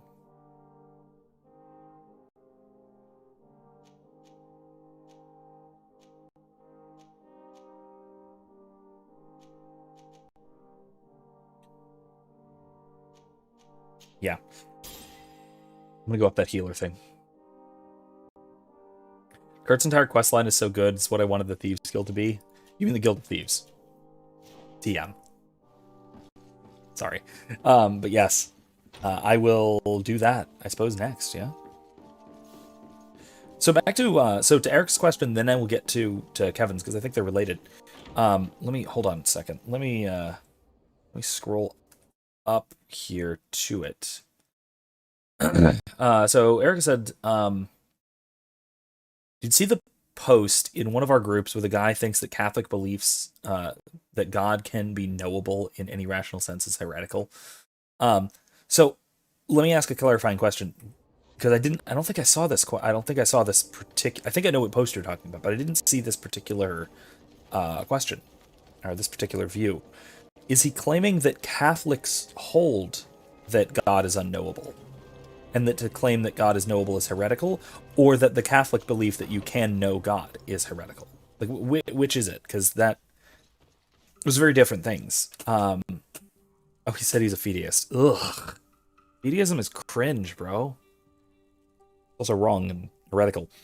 But yeah, it is heretical in the Catholic faith to hold that it is unknowable that God exists. Right? It is necessarily the case that you can know with rational certainty that God exists. Oh yeah, okay. He sounds okay. If he's a fideist, I'm guessing he's either some kind of like Baptist type thing, or maybe Orthodox. Orthos tend to do that sometimes. But yeah, this was declared at the Council of Trent as dogmatic. That we can. Oh, sorry, no. This was declared at Vatican I, First Vatican Council, that God is knowable through human reason alone, like unaided human reason.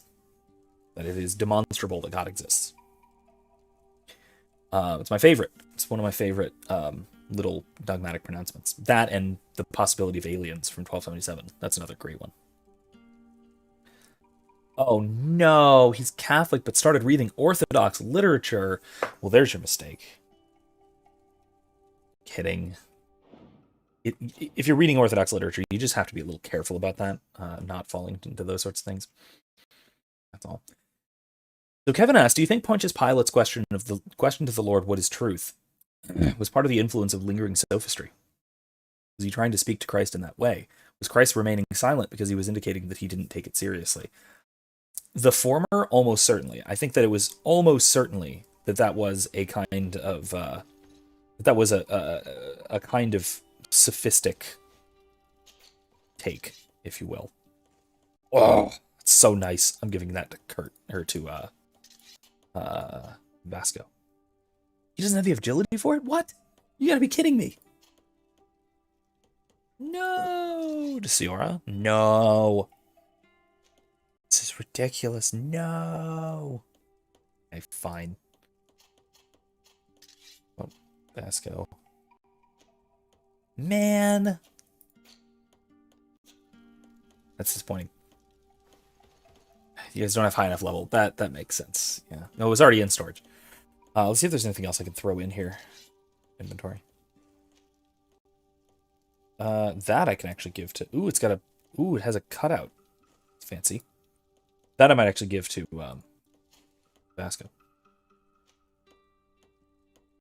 Yeah, that's much better than what he has. Much better. And it's nicer too. It's pretty. Okay. Let's do that real quick.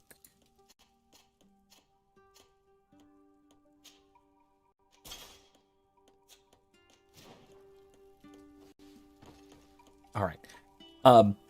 Remember to talk to Kurt. Yep.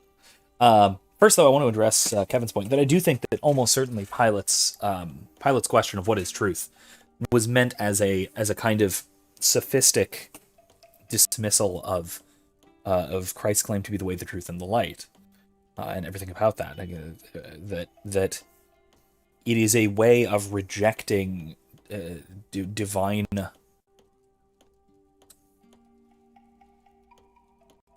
A divine basis of reality, let's say. But I don't think that it was that Christ remained silent as a dismissal. I think rather it's... maybe you can interpret that way. I think it would be more something like that he was... he had already answered the question before it was asked. Right? That he said, I am the truth, there and elsewhere. And Pilate asked, what is truth? Hello? Me? In persona Christi, so to speak, right? So Christ is basically just saying, yeah, I already answered that question. Like, stop. You think you're being edgy, but you're just being repetitive and redundant and asking pointless questions that go nowhere. Because of course they do. Alright, let's see. Blood, my friend. My contacts have spoken. Well, goody. I was able to discover the location of this infamous phantom training camp. Do you still think they should be held accountable? More than ever. You know that I recruited Rayner. I want to know what kind of hornet's nest I led him into. I want to know what these madmen did. But I fear if I go alone, I might not be able to control myself. And I won't learn anything. I need the help of my best student. Let's do it now. How can I refuse such a request? Well then, let's go. All right, let's kick out Siora. And we'll bring Petrus or Vasco for this one.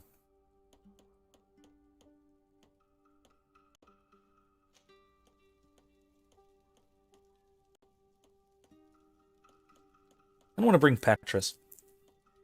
He seems like the type.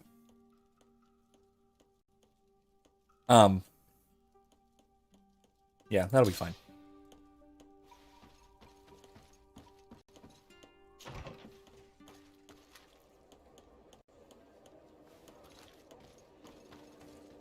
All right. And it's just out of the city, right? Yeah, okay. I thought so. Okay, cool. So let's go do that. But yeah, I do think that that's more or less what was going on there. That yes, Pilate was basically just being a sophist, which is like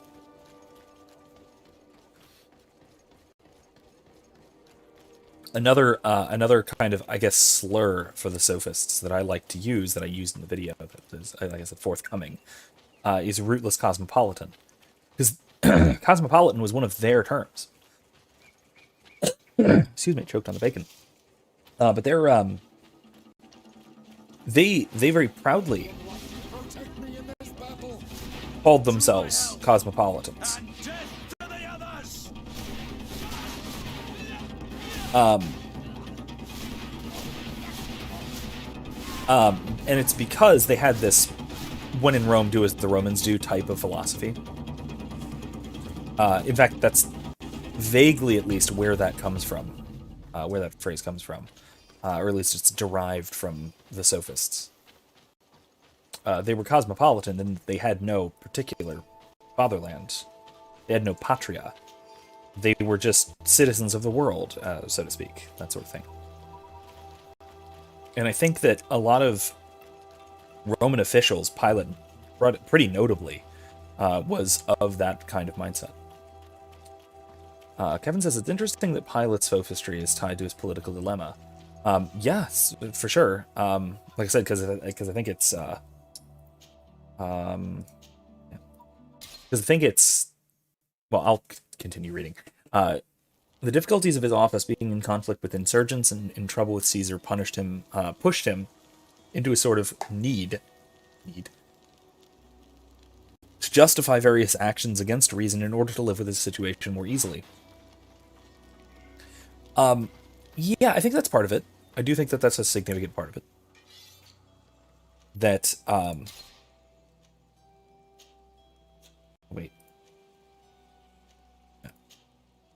that he needed, in a sense, to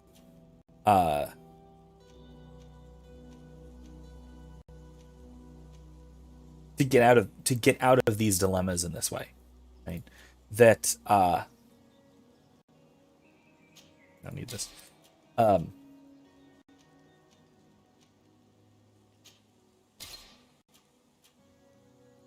I think that is a really significant and important sort of thing. But at the same time, I would say that it was also a large part of Roman culture, especially at that political elite. Because remember, Pilate wasn't from Judea. The Roman soldiers at the time were not from Judea. None of the Romans were from Judea. They were mostly not even from Rome. They were from all over the empire. A key component of Roman political unity was the elimination of locality and local blood and soil, right? That elimination gave a certain kind of civic nationalism, if you want to use modern terms, that Rome, as the empire, came first in terms of loyalty, both religious loyalty and civic loyalty, which were really one and the same with the imperial cult, right? That was the whole point of the cult of the emperor, that it became a kind of, it very quickly became the kind of civic nationalism, civic religion that we see today in the U.S. and elsewhere, in modern nation states, secular nation states. And I think that that kind of attitude is almost necessary for that type of cosmopolitan internationalist unity, if you will. That I think his place within the empire as a citizen of the empire, i.e. citizen of the world, rather than as a citizen of the city of Rome or of Judea or wherever, I forget where he's from specifically, because it doesn't matter, right, functionally. That I think that is, it's necessary to have a kind of do as the Romans do mentality, because the Romans didn't do things their way outside of the city. They did things as appropriate to the particular parts of their empire with a veneer of Romanness. And that is, I think, this as it's a result even of this kind of sophistic attitude. See what's up with Petrus. You are here. I've had an idea that I wish to present to you. Please do. I've known the Mother Cardinal for quite some time. She is a formidable woman, gifted and diplomatically skilled. I fear that your cousin might be a little defenseless when dealing with her, and would like to give him a few weapons. What do you have in mind? Diplomacy is not only a matter of formal encounters and choreographed etiquette. If we had the means to action more personal leverage, the Mother Cardinal could not manipulate your cousin. How could we ever find anything of that sort? Everyone has nasty little secrets, my child. It's our task to discover Cornelia's. It is a very good idea, but alas, I have other problems to resolve first. I understand. Come and find me when you are ready.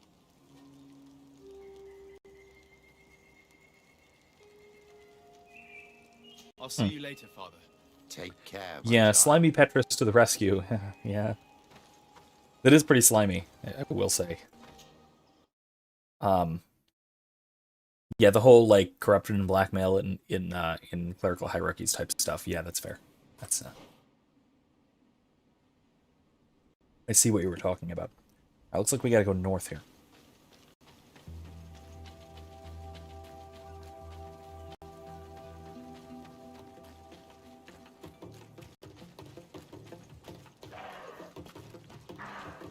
It's just a deer. It's fine. Calm down, music. Hey, who are you? Excuse me? To my health, and death to the others! Move Oh, that's the thieving scholar. Huh. Interesting. Okay. Alright, fine. It is not anywhere close to as good as my little stiletto. Which is weird. Very weird.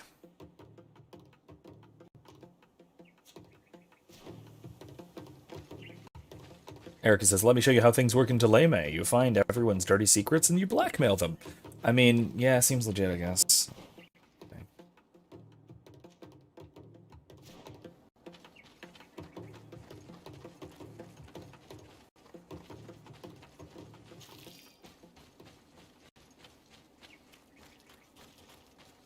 What's all this? Ooh, a campsite. Hooray! Alright.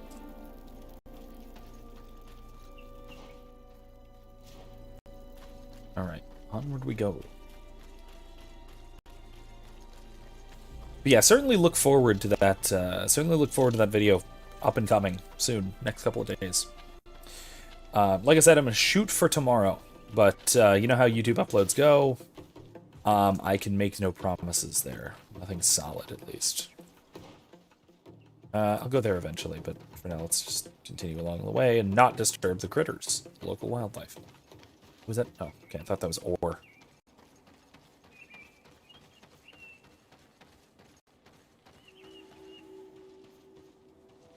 Should I dress as coin guard?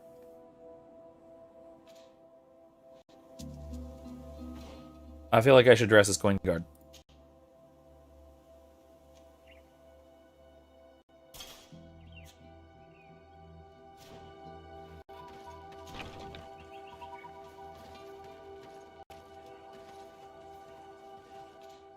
I mean, no? Maybe not?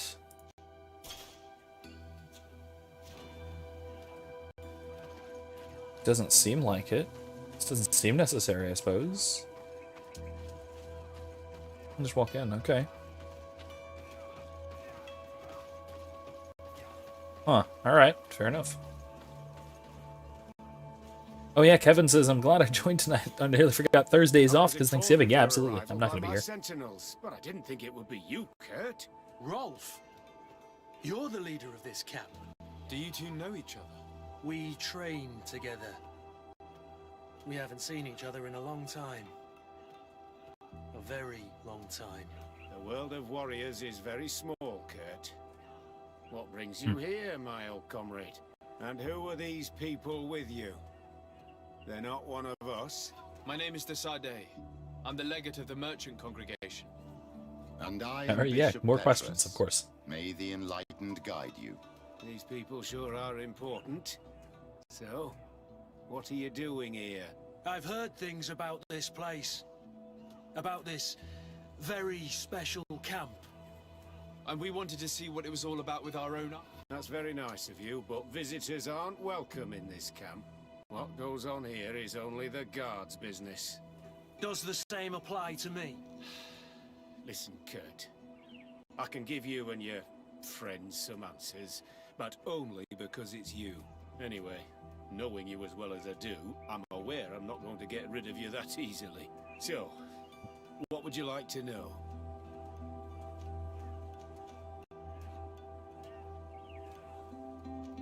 I hear people being beaten over there. So maybe I should ask about that. But we'll get there. We'll get there. What is it you do here? And why is this place kept secret? Even from your comrades in the guard? The natives have their magic, and we have to train elites to be able to face them. That's what we're doing here. Our role is sensitive, and our location obviously cannot be revealed to the whole island. I see the reason for this kind of training. The Bridge Alliance would be particularly interested in soldiers like these. And yet I've never heard of this elite squadron. We're still in the early stages of the program. We don't want to rush things, and our leaders demand secrecy. Orders are orders. Okay.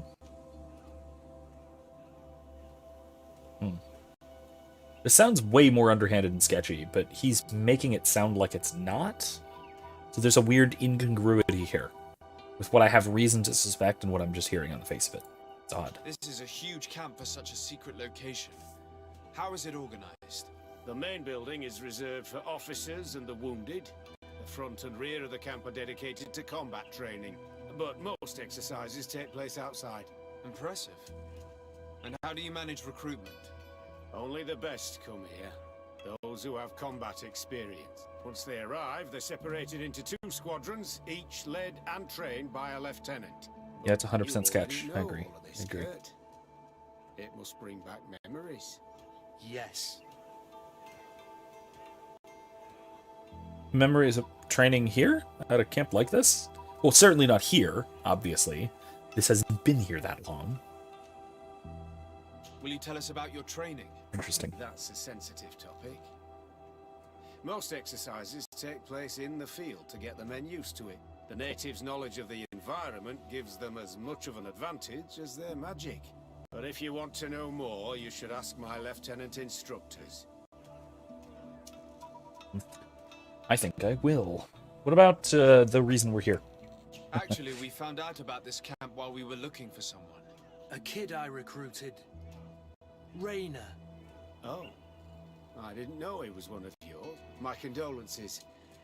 I was told he died in an accident in the harbor. Don't insult my intelligence, Rolf. All right. Since you're here, I guess there's no point in lying to you anymore.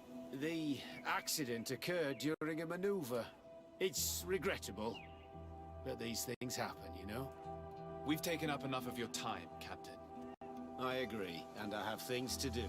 I'd like to question your lieutenant instructors, if you don't mind. To ask them about Raina. You've become a real sap. Fine. But try not to disrupt the day's schedule too much. Goodbye.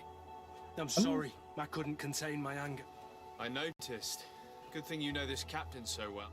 I don't think he would have let us investigate otherwise. I'm not sure it's a good thing, really.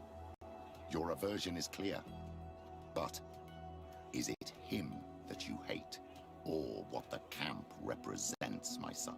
Rolf doesn't bring back good memories for me.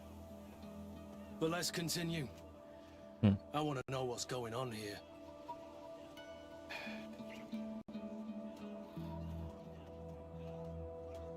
I don't know what to make of this so far.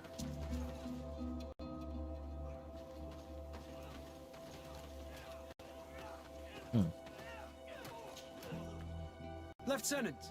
Respectfully, Captain. Beef jerky, Here is though. my friend, the legate of the merchant congregation. He would like to ask you a few questions. At your orders. I'm listening, sires. How do the various squadrons in this camp differ from one another? The recruits I train are intended to carry out more subtle actions. So you train spies. What Right. kind? I teach them how to blend into the background, understand customs, observe, and know when to strike. That's strange. These skills are normally associated with assassins, rather than soldiers. These skills are always useful, regardless of the enemy or the setting.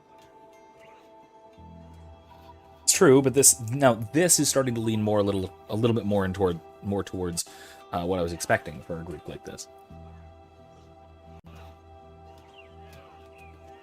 Yeah,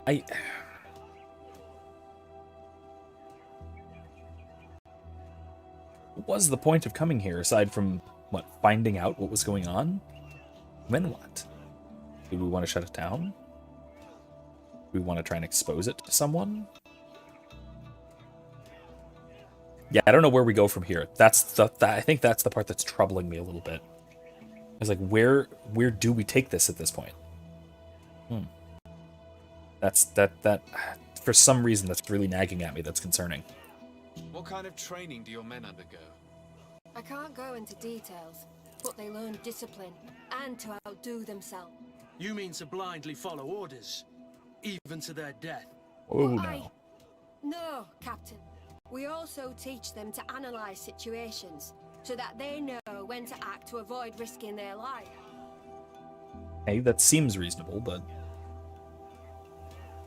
Yeah, Erica says, meanwhile, you can hear the sounds of some poor slob getting the ever-living shit beaten out of them. Yeah, that too, yeah. No, we don't risk lives here. Okay. How did you become an instructor in this camp? I have led numerous squadrons before, and I've trained hundreds of recruits on the continent. I worked with Captain Rolf in the past, and when I arrived on the island, he recommended me for this position. That's very impressive. And I expect that you're familiar with the natives' environment and magic. Yes, of course.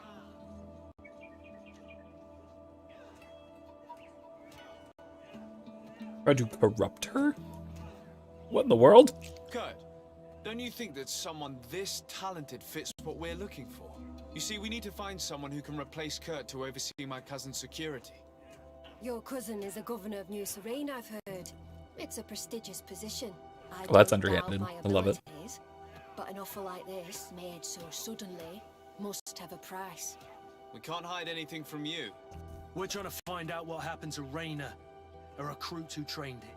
That name doesn't sound familiar. He must have been in the Shadow Squadron. The other lieutenant's squadron? Yes. I'm sorry. Haven't been much use to you. Did something happen to him? He died. His body was thrown into the harbor to make it look like he drowned.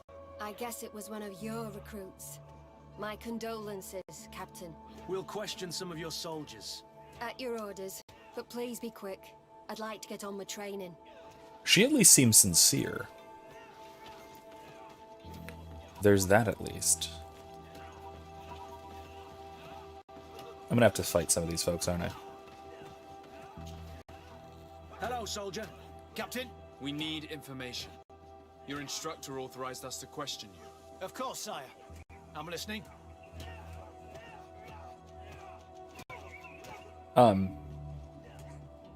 One thing a little bit that's bugged me, by the way, is the inconsistency of accents aside from the natives.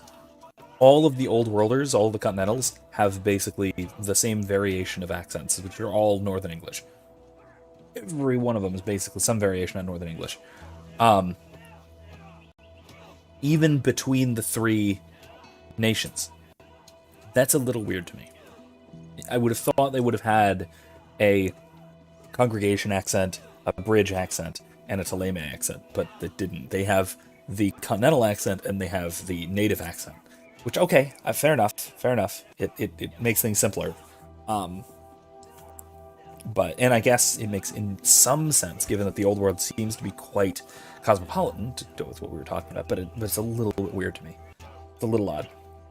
How would you describe your training? Do you train outside the camp much? Yes, we do. Well, not exclusive. Really? Yet we've been told that your unit's specialized in actions over difficult terrain. Yes, I think so. Well, yes, that's true. Problems remembering things, soldier? What the hell? No, Captain. This is weird now. What's it like in your squadron? This is getting really weird. Very good.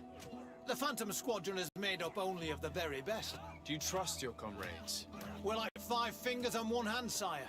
I would trust them with my life. You've sure got the military spirit. Yes, Captain. We've learned that a recruit died in an accident during a maneuver. Does this happen often? No. Of course not. Only to those who aren't strong enough. That's strange. I was told that this recruit was very talented. I don't know what to tell you. It's possible. If you don't mind, I'd like to get back to my training. He seems afraid that an accident might befall him too. No, it's not that. I just don't want to fall behind schedule. Very well. Go on. Excellence. Captain. These kids are scared to death. Yes. This boy's answers about his training seem pretty dubious to me. Extremely? Yeah. Erica says, well, yeah, the settlers from Europe, mostly England, because they're the best-known 13 colonies and all that, and went and purposely killed off all the native? Oh, jeez. Yeah. Okay. Now, to be fair, the English colonists were a lot more brutal to the natives than any other colonists. Portuguese weren't great, but anywhere else, the English were pretty bad by comparison. Still not like this by any stretch of the imagination, but... Soldier. Captain. At ease, soldier. We'd like to learn more about your training. I have nothing to say about it, sir. Really? Go on, it's not a difficult question. What do you do during training? Is this a test, Captain? No, it's not a test. You may speak freely.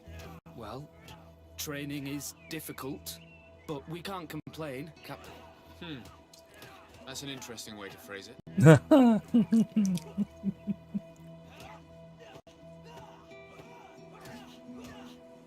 Everything is fine in Soviet Union. I can't complain. He says with someone's axe looming over his head. You're very united in this squadron. At least, that's what I've been told. United? You could say that, yes. Or the British Isles, yeah. Until death. That's right. Yeah, general fantasy accent is English or British Isles. Yeah, pretty much. Yeah. Well, no, not really. You seem rather hesitant. Afraid of being reprimanded by your lieutenant? No. Well, not at all. It's just that I can't tell you anything about Recruit Ray. And we're lucky to have the lieutenant as our instructor, Captain. We should leave this soldier to his work.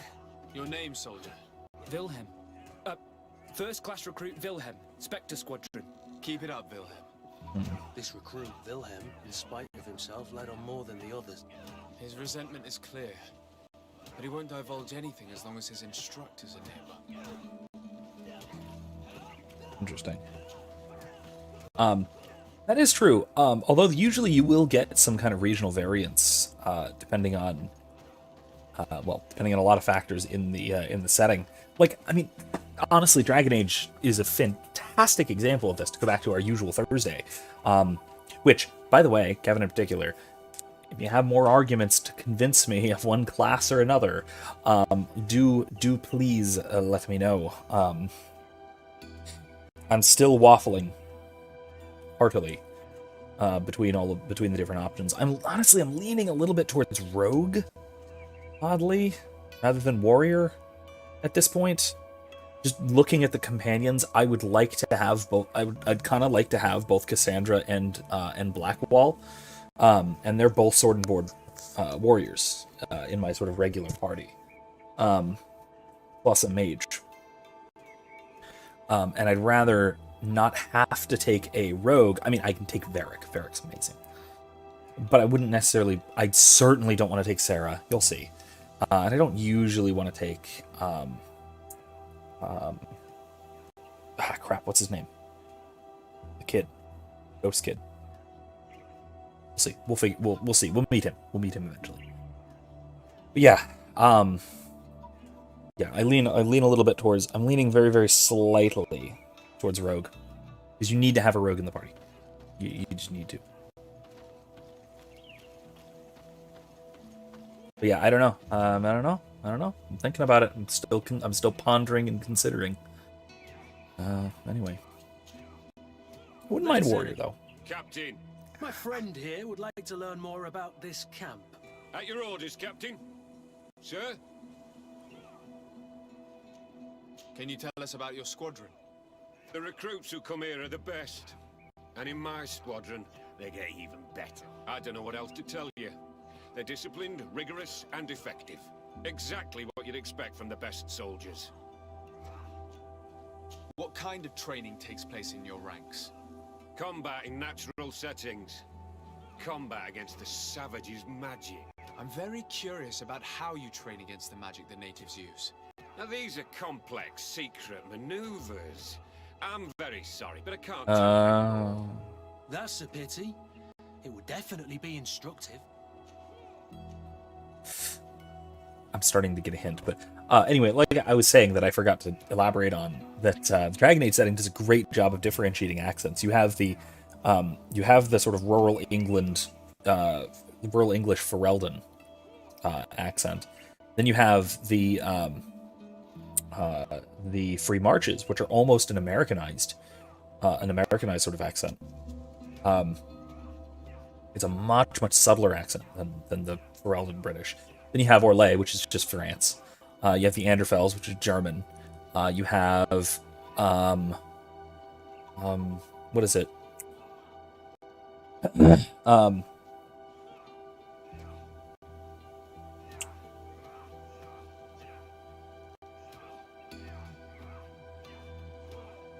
I mean, you have Ravane, that is twangy, almost a twangy kind of, still British generally, but it's very twangy. You have Antiva, which is just Italian, very like Renaissance Italian, and then you have whatever the hell Cassandra is from what is her homeland? Not Ravane. Wherever the Motalatasi are from, I can't recall.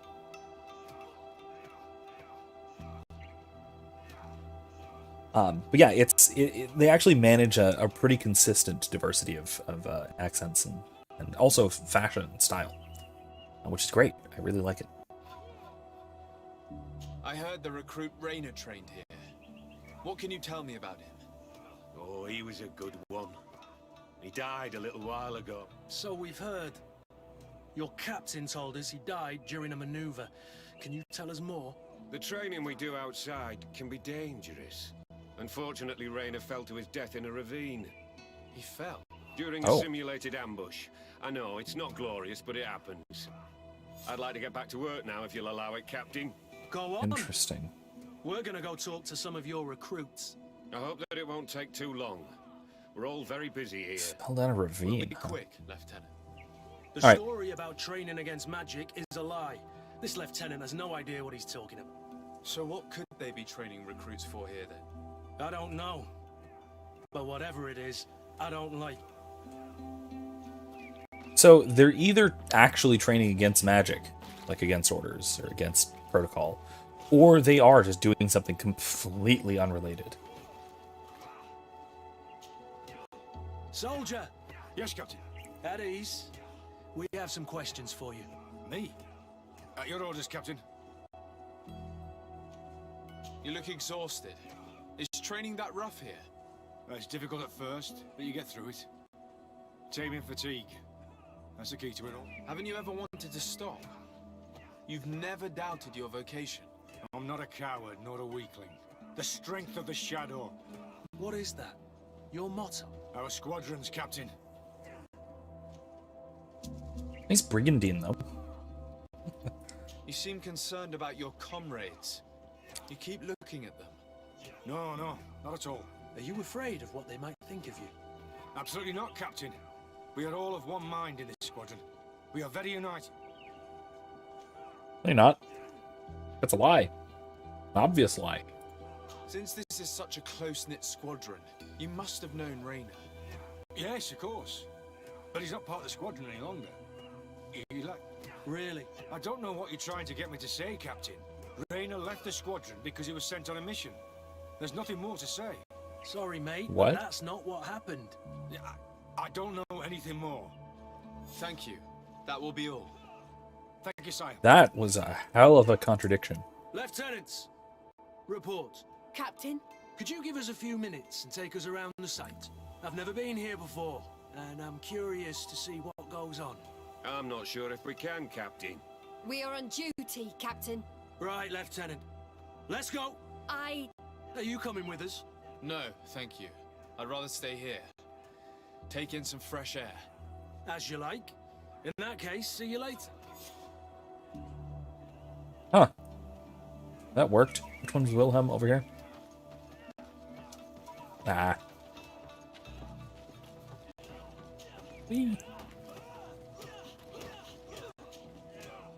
Wilhelm, we need to talk. And don't worry. Kurt will make sure your superior doesn't come this way. Why are you doing this? We didn't think you'd say anything as long as she was here. If you noticed, others will have too. They'll make me pay. Even more reason to talk.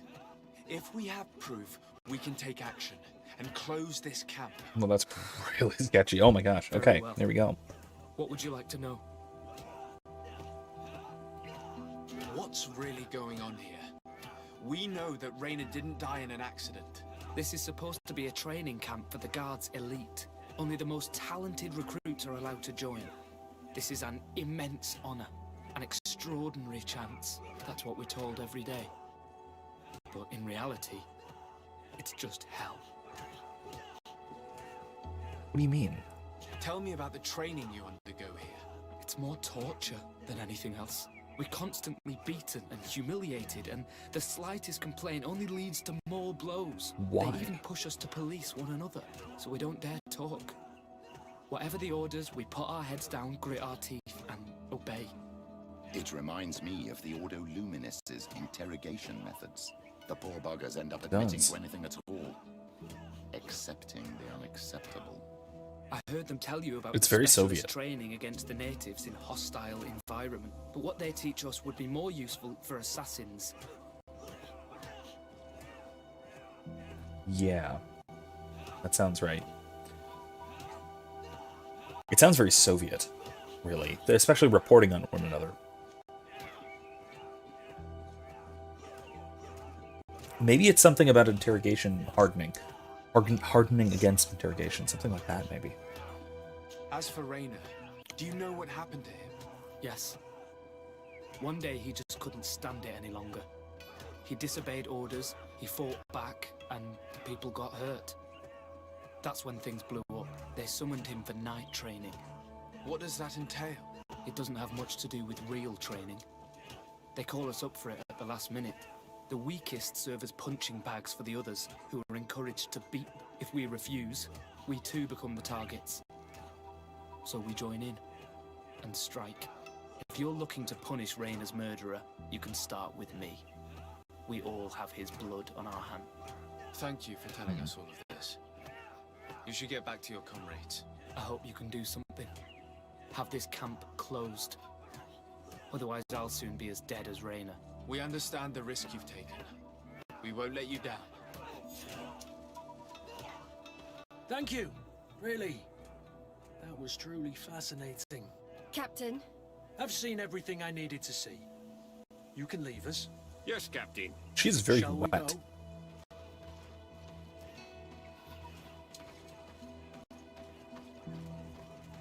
Pretend to leave the camp, huh?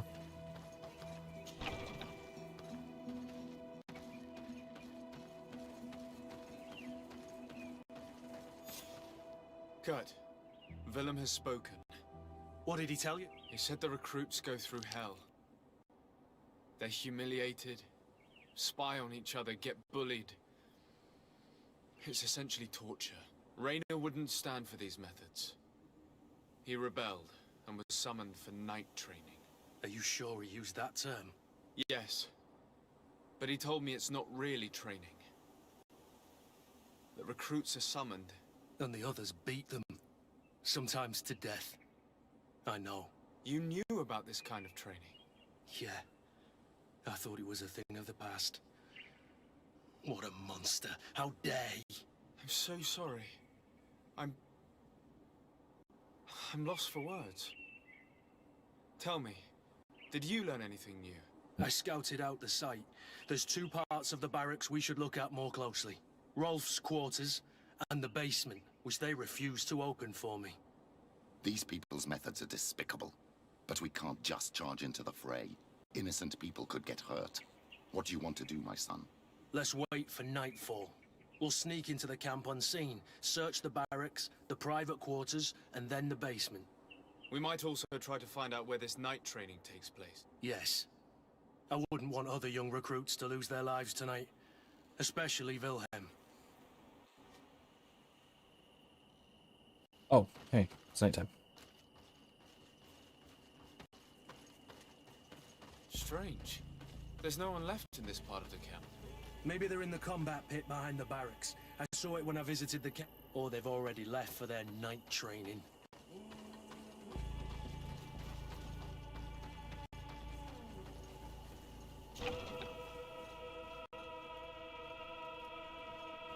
Let's find Rolf. This music is getting He surely has the key to ominous.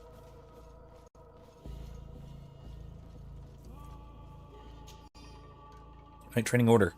All recruits who receive this note are summoned to Soldier Wilhelm's night training. Uh-oh. This training is not optional. You are expected at 10 p.m.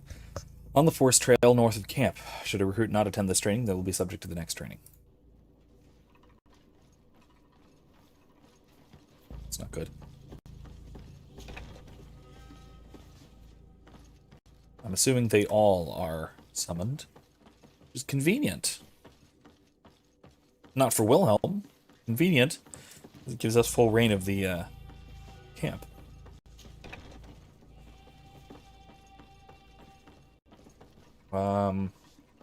Upstairs first.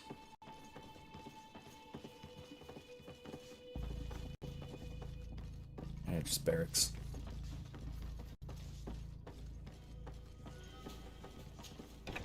Is this it? Captain's office.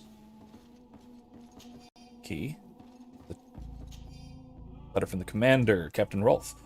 Congratulations on the work you've done. You've perfectly fulfilled your mission so far, and several of your ghost recruits have already accessed positions close to the governor's as planned. Major Herman has informed me that you have suffered some casualties, but nothing susceptible of changing our plans. Continue this path, and we should be ready to act shortly. It's conspiracy, This letter then. is disturbing, Kurt. It confirms that several deaths have been disguised in order to keep this camp secret. But it says that the recruits trained here have been assigned to governors from different cities. And yet I'm sure that Constantine knows nothing about these elite units. The conclusion of the letter also confirms that the commander is pleased with what's been going on here. So Torsten knew. So it seems. Including about the death. He's gone too far. He dishonors us all. Sieglinder was right. So it sounds like they are either trying to simultaneously overthrow the governors, all of them, Coin Guard takeover, or they are hold on a second. Setting something up, let's say, so that they have someone with access to each of the governors and then basically sell the assassinations to the other parties, that sort of thing. Or blackmail. Could be blackmail. Although that seems less likely. That would expose their presence. Your recruits have arrived in San Mateus and perfectly fulfill our expectations. I would not have expected anything less from one of my best students. I made sure that the commander knew what a good job you did in their ghost camp. I have no doubt that he will know how to reward you if the recruits we sent to the other cities are just as efficient. You too will be a major soon. Major Herman. Harman. Whatever. Excuse me. Thank you. Well, let's go downstairs then, shall we? This basement.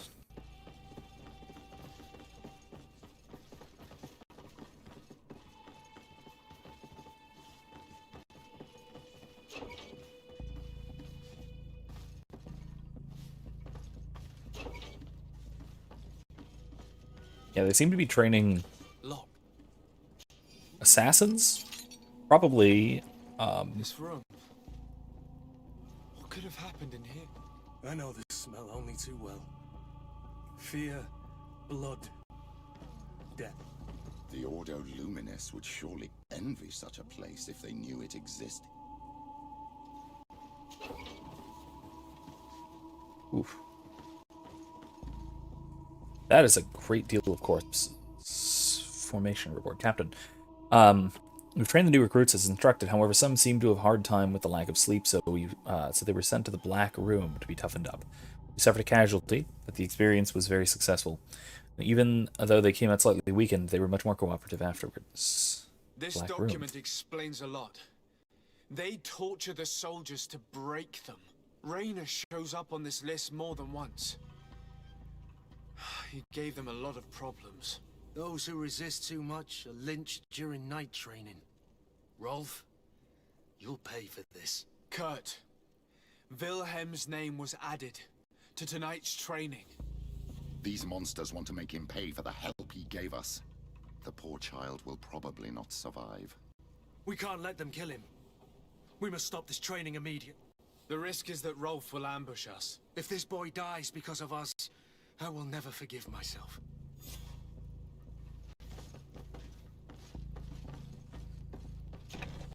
I refuse to let these recruits pay for the bastards who manipulate them. Let's avoid spilling blood in. These children are victims, yes. But they are armed victims. Are you sure they'll spare us in return? They're just kids. There has to be a way to reason with them. We'll do what we can, Kurt. I can't promise anything more. Do I have to get to the other side of that monstrosity? Ooh. Oh no, I do, don't I? Maybe this way will work better. It's blocked. Ah.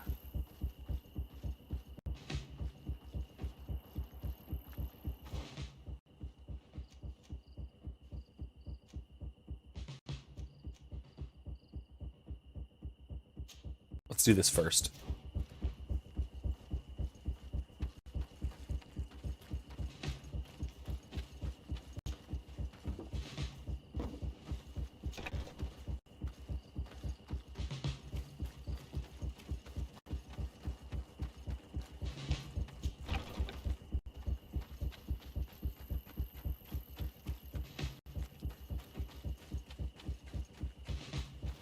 Despite what Wilhelm told me, I wasn't expecting this. He's getting destroyed. They'll kill him. We can't let them get away with it. I'll teach you how to dance.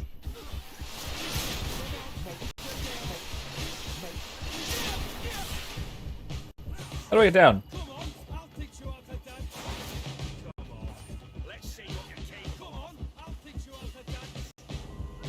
Stop! We won't let you kill this boy like you killed Raynor. Soldiers, do you realize what you're doing? Captain? But... You shouldn't Oh be yeah, they're here. sneaky potions. This time, you won't get away with it. Tom! When my master of arms was in the guard, he always repeated, fight with honor. What honor is there in lynching one of your own when he's defenseless? What honor is there in being forced to kill one another the moment one of you refuses to toe the line? I think this is probably more urgent, honestly. We followed orders. Nothing more. You've been manipulated. But it's not too late to refuse all of this, to act with honor. You're right, Captain. It's over, Lieutenant. We will no longer beat our own. Imbeciles! Traitors!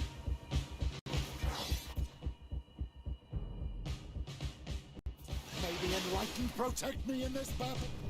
To my help. Oh, it's just her. Okay. May the Enlightened protect me in this battle. To my help. And death to the others.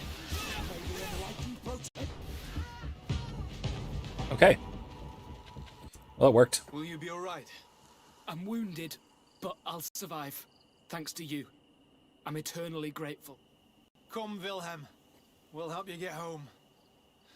We owe you that at least. I'm counting on you to bring him back to the camp in one piece. Yes, Captain. Well then, let's go. We can't let that vermin Rolf escape us. Okay, let's do that next. I liked her a little bit, relatively speaking.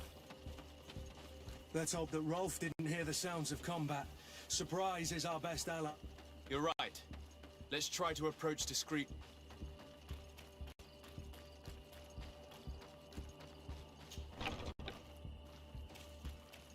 Okay, so we go over here. Oops. Oceans.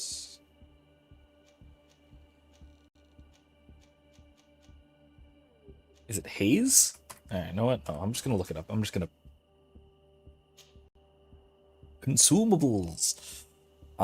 Do. Is it this one? For 60 seconds. Oh, I need... God, I need science. Okay, fine. Fine. There.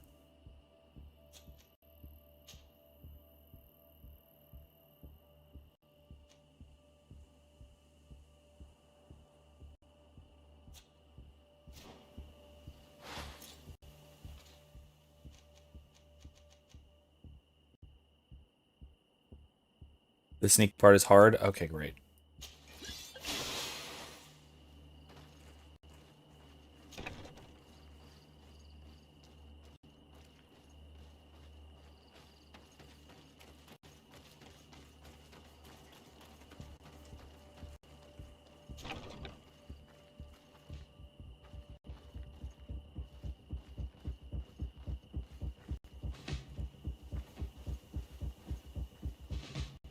Damn it, really?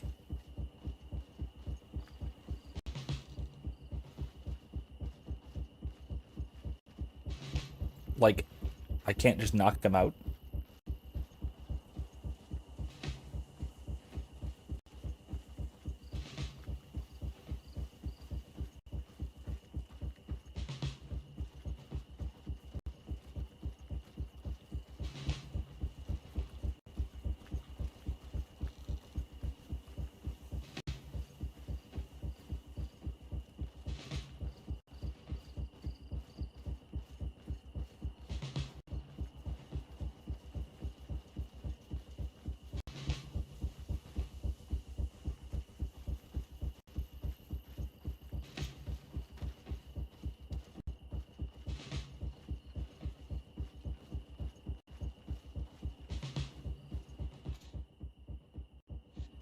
Hold on, let me switch outfits.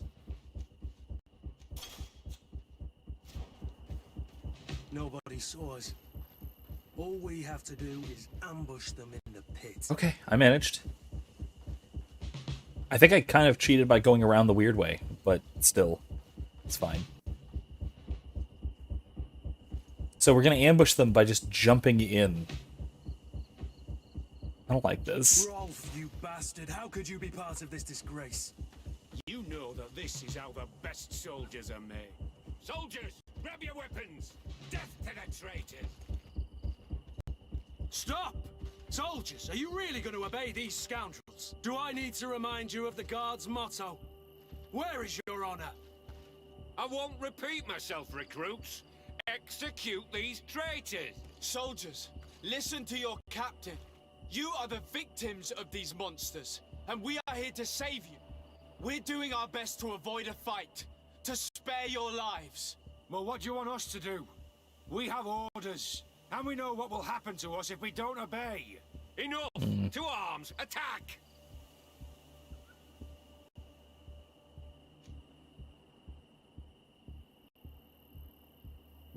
Okay, I'm gonna try charisma. Must I remind you what happened to Raina? And however many others perished to fuel the ambitions of this camp's leader. Is this what you were promised when you were recruited? Maybe not. What? But this is how one becomes an elite soldier. I don't think I've succeeded at a single charisma check that was less than 100%. Attack! Damn it, really? Ah. Protect me in this battle. May the shadow engulf our enemies.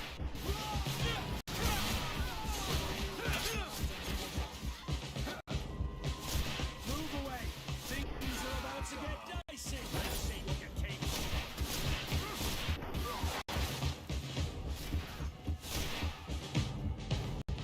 Well, that sucked, but okay. You men were thrashed. Fine.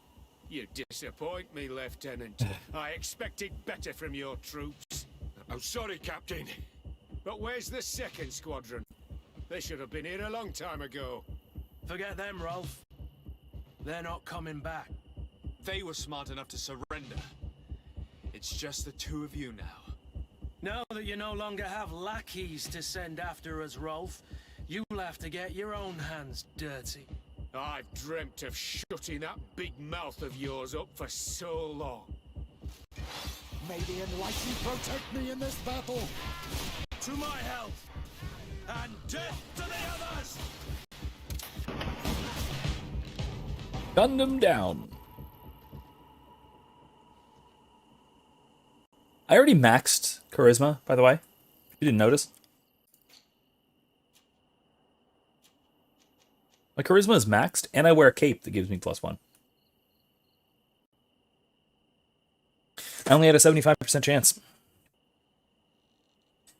I didn't get intuition. I went crafting 1. Yeah, I don't know. I did crafting 1. I'm only level 17.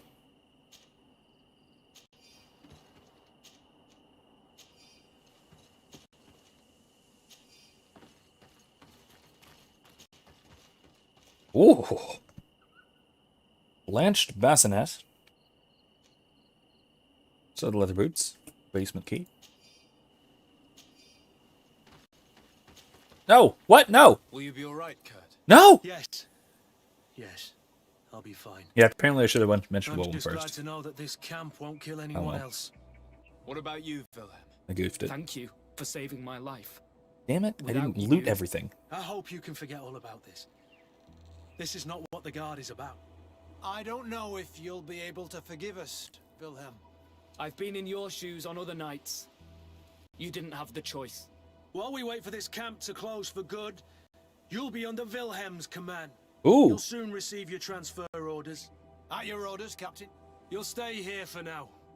I'll send men I trust to come get you soon. What do you want us to do? I'll need backup if I really want to put an end to all of this. We must go see Major Sieglinder in Yeah, I thought I did all of the side quests, but there was like one I missed. Are you There's sure only she like one, wasn't though. involved? Her? Never. She's old school. She already held the commander at I a was. distance I was because doing she a bunch of didn't the side like quests. direction the Guard was headed. He would have sacked her, or worse, if she didn't have so much support within the Guard. I should have listened to her. There's no use brooding over the past. Let's go. We'll go and see her immediately. Okay, next time, as soon as I'm out of the cutscene, I'll actually look at my my quest log and see what it is that I can actually do side quest wise. It'll give me experience.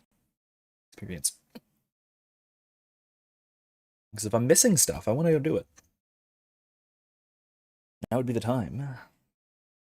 I got 25 minutes.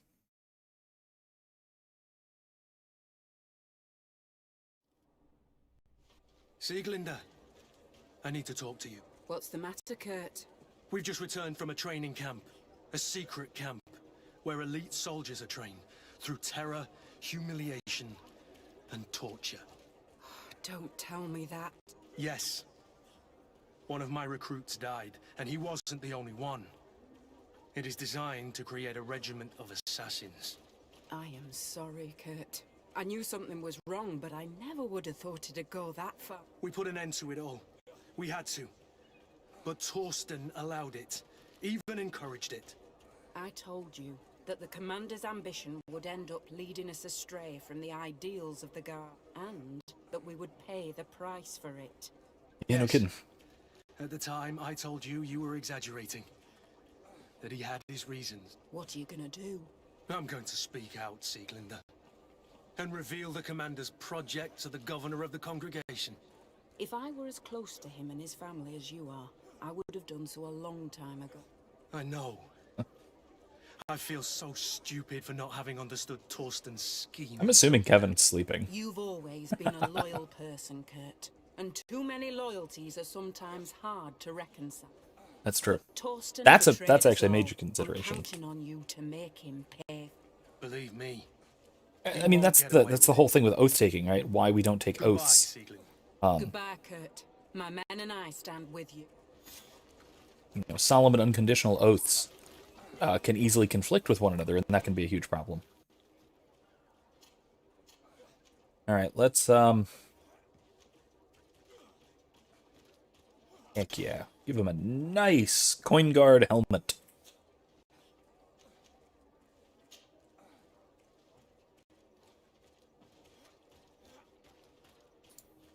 Yeah, so let me look here. Here's the main ones, side quests. So these, the research quests, these are just collection things, right? These are set up camps, and collect notes. Oh, welcome back, Kevin. Oh, Champion of the Arena. We probably should do this. You know what? Let's do that tonight. We have time tonight. We can do this. And then this one. This one I did not do because I was assuming it would advance the Bridge Alliance stuff. And then we can do the Petrus thing. We'll do this next time. I think we'll do this one first. We'll do this one tonight. We should have time to actually do the arena stuff because that should give us some decent experience, right?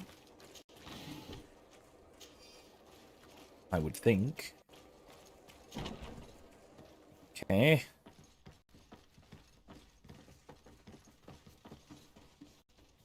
Wait, hold on. Not maps.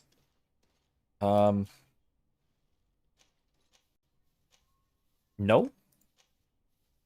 That is the guards. No. Do we have to do this one?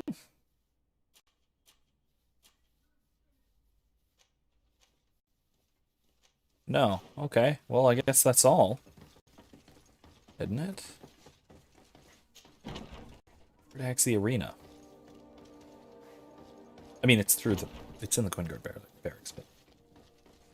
It's through this way? If I'm not mistaken.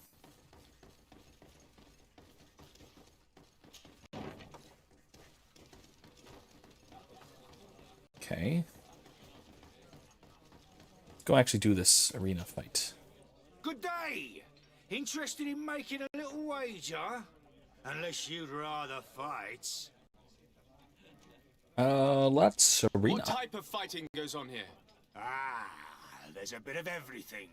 Animals, fighters, and even some island beasts go at each other in the pit. If you're tempted, you can even participate. The master of the arena will be glad to enroll you. I'll be going now. Later, then. Oh. Okay, we'll do that.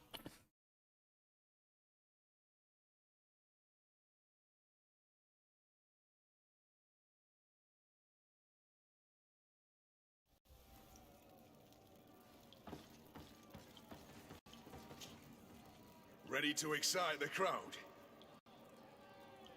All right. Yeah, let's do this. Erica agrees. You can jump right in. My lords and ladies, here is a new team of fighters taking to our arena. Give them a May the enlightened protect me in this battle. To my help, and death to the others!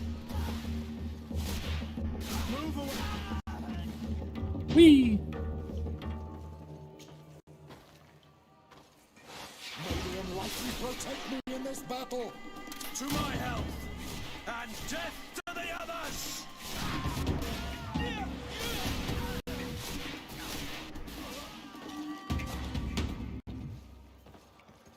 It's a critter.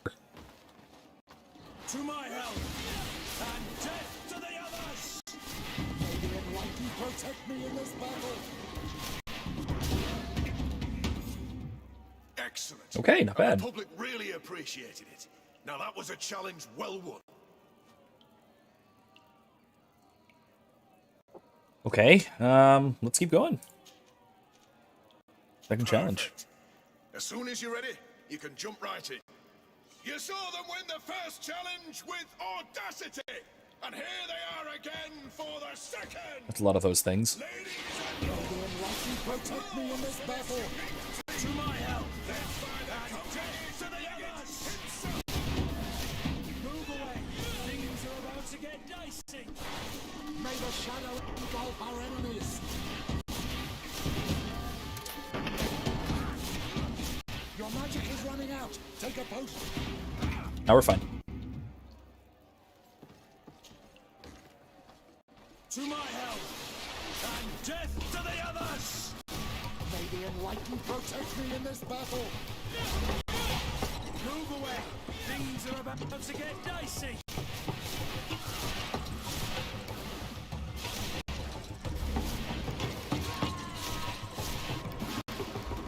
Your magic.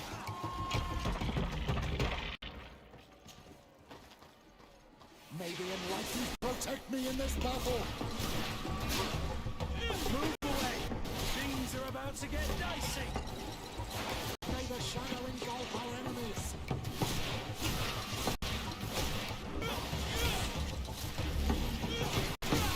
Move away, things are about to get dicey.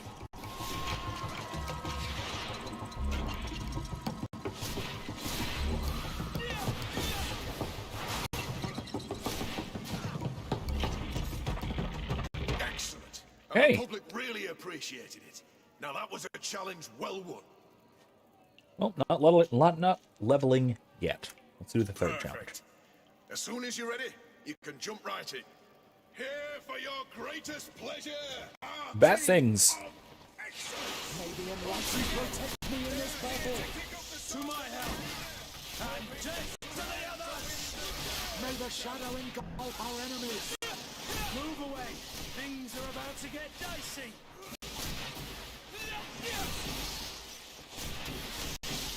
Your magic is running out. Take a potion.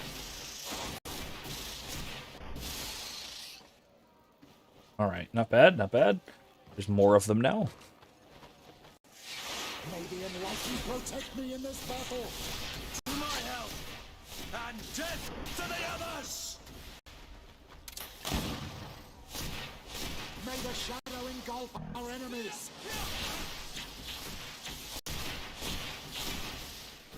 Move away, things are about to get dicey. Your magic is running out. Take...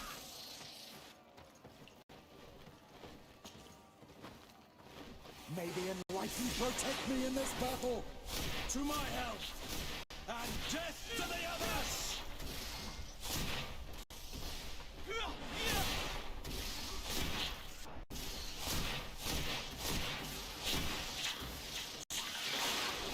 Move away, things are about to get dicey.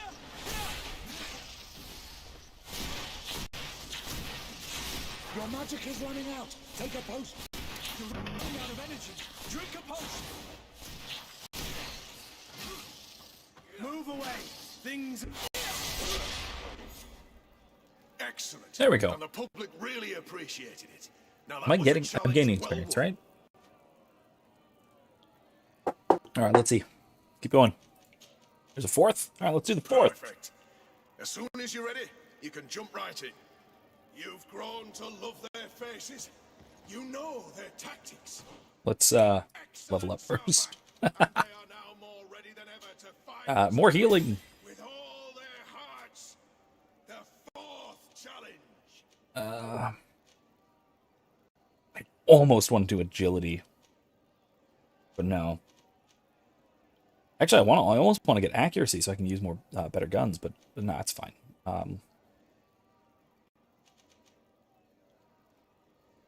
Should I do willpower, or should I do... Yeah, I kind of want to do willpower so I have more mana. Keep these two balanced, you know? I get no talent points for this level.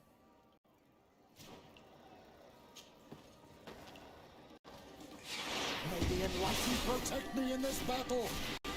To my help, and death to the others!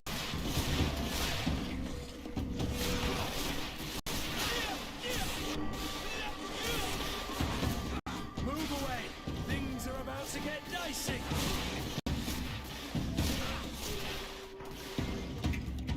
Hey. Oof. To my help, and death to the others! May the Enlightened protect me in this battle. Move away! Things are about to get dicey! May the shadow engulf our enemies.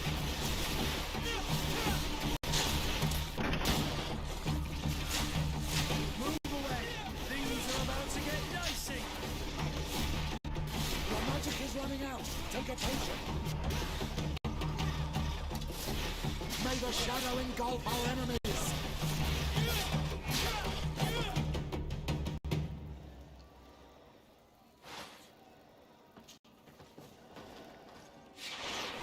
May the Enlightened protect me in this battle. To my help! And death to the others! Move away! Things are about to get dicey! May the shadow engulf our enemies.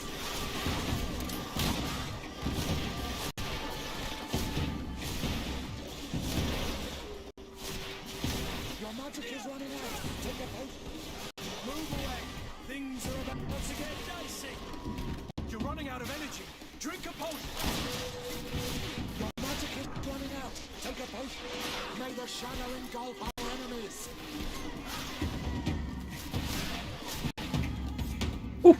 Excellent. And Okay. the public really appreciated it. Now that was a challenge well won. How many are these? There's 5.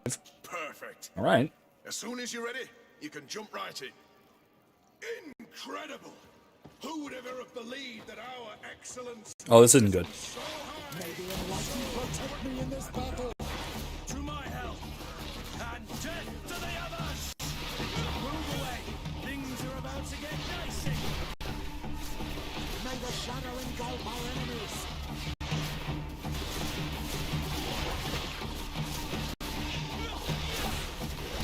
Move away! Things are about to get dicey! Oof. Okay.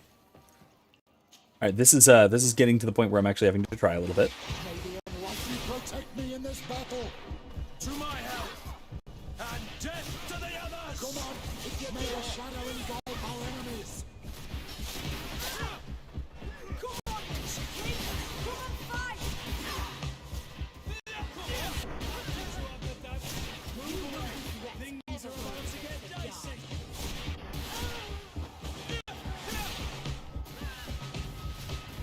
May the shadow engulf our enemies.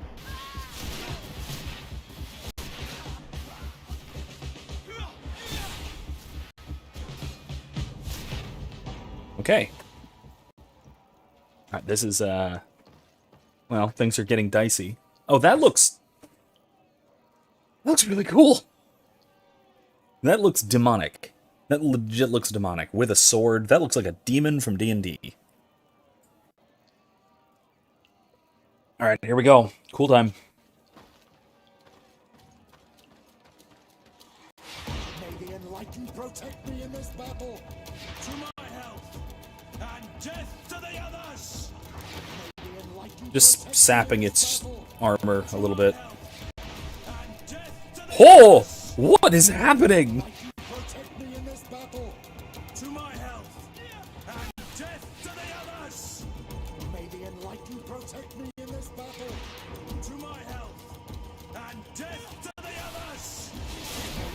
Titan protect me in this battle!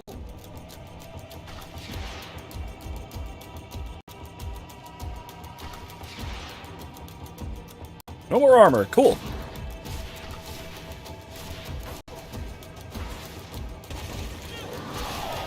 Ah! May the shadow engulf our enemies.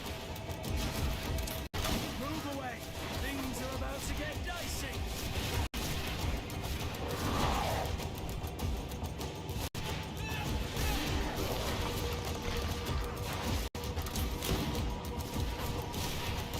May the shadow engulf our enemy. Move away. Things are about to get dicey.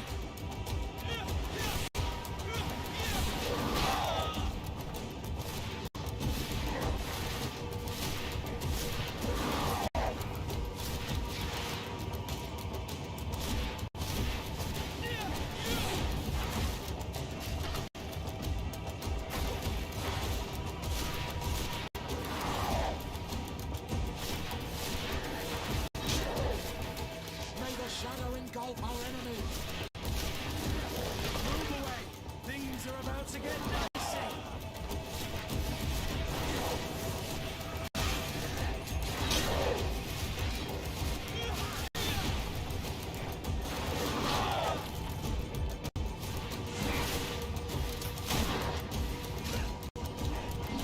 May the shadow engulf our enemies.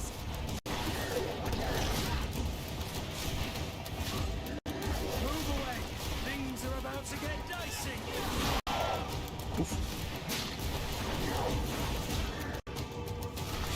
May the shadow engulf our enemies.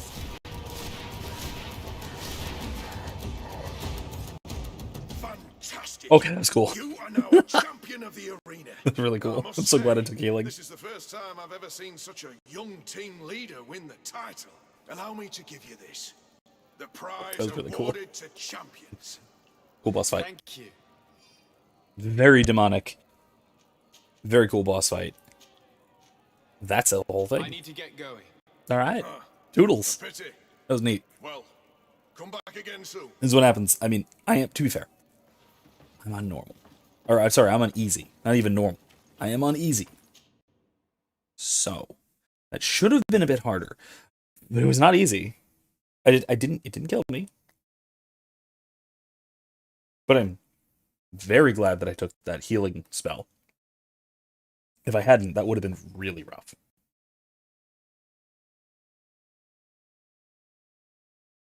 Yeah, I pretty much definitely would have been going through my potions a lot quicker there.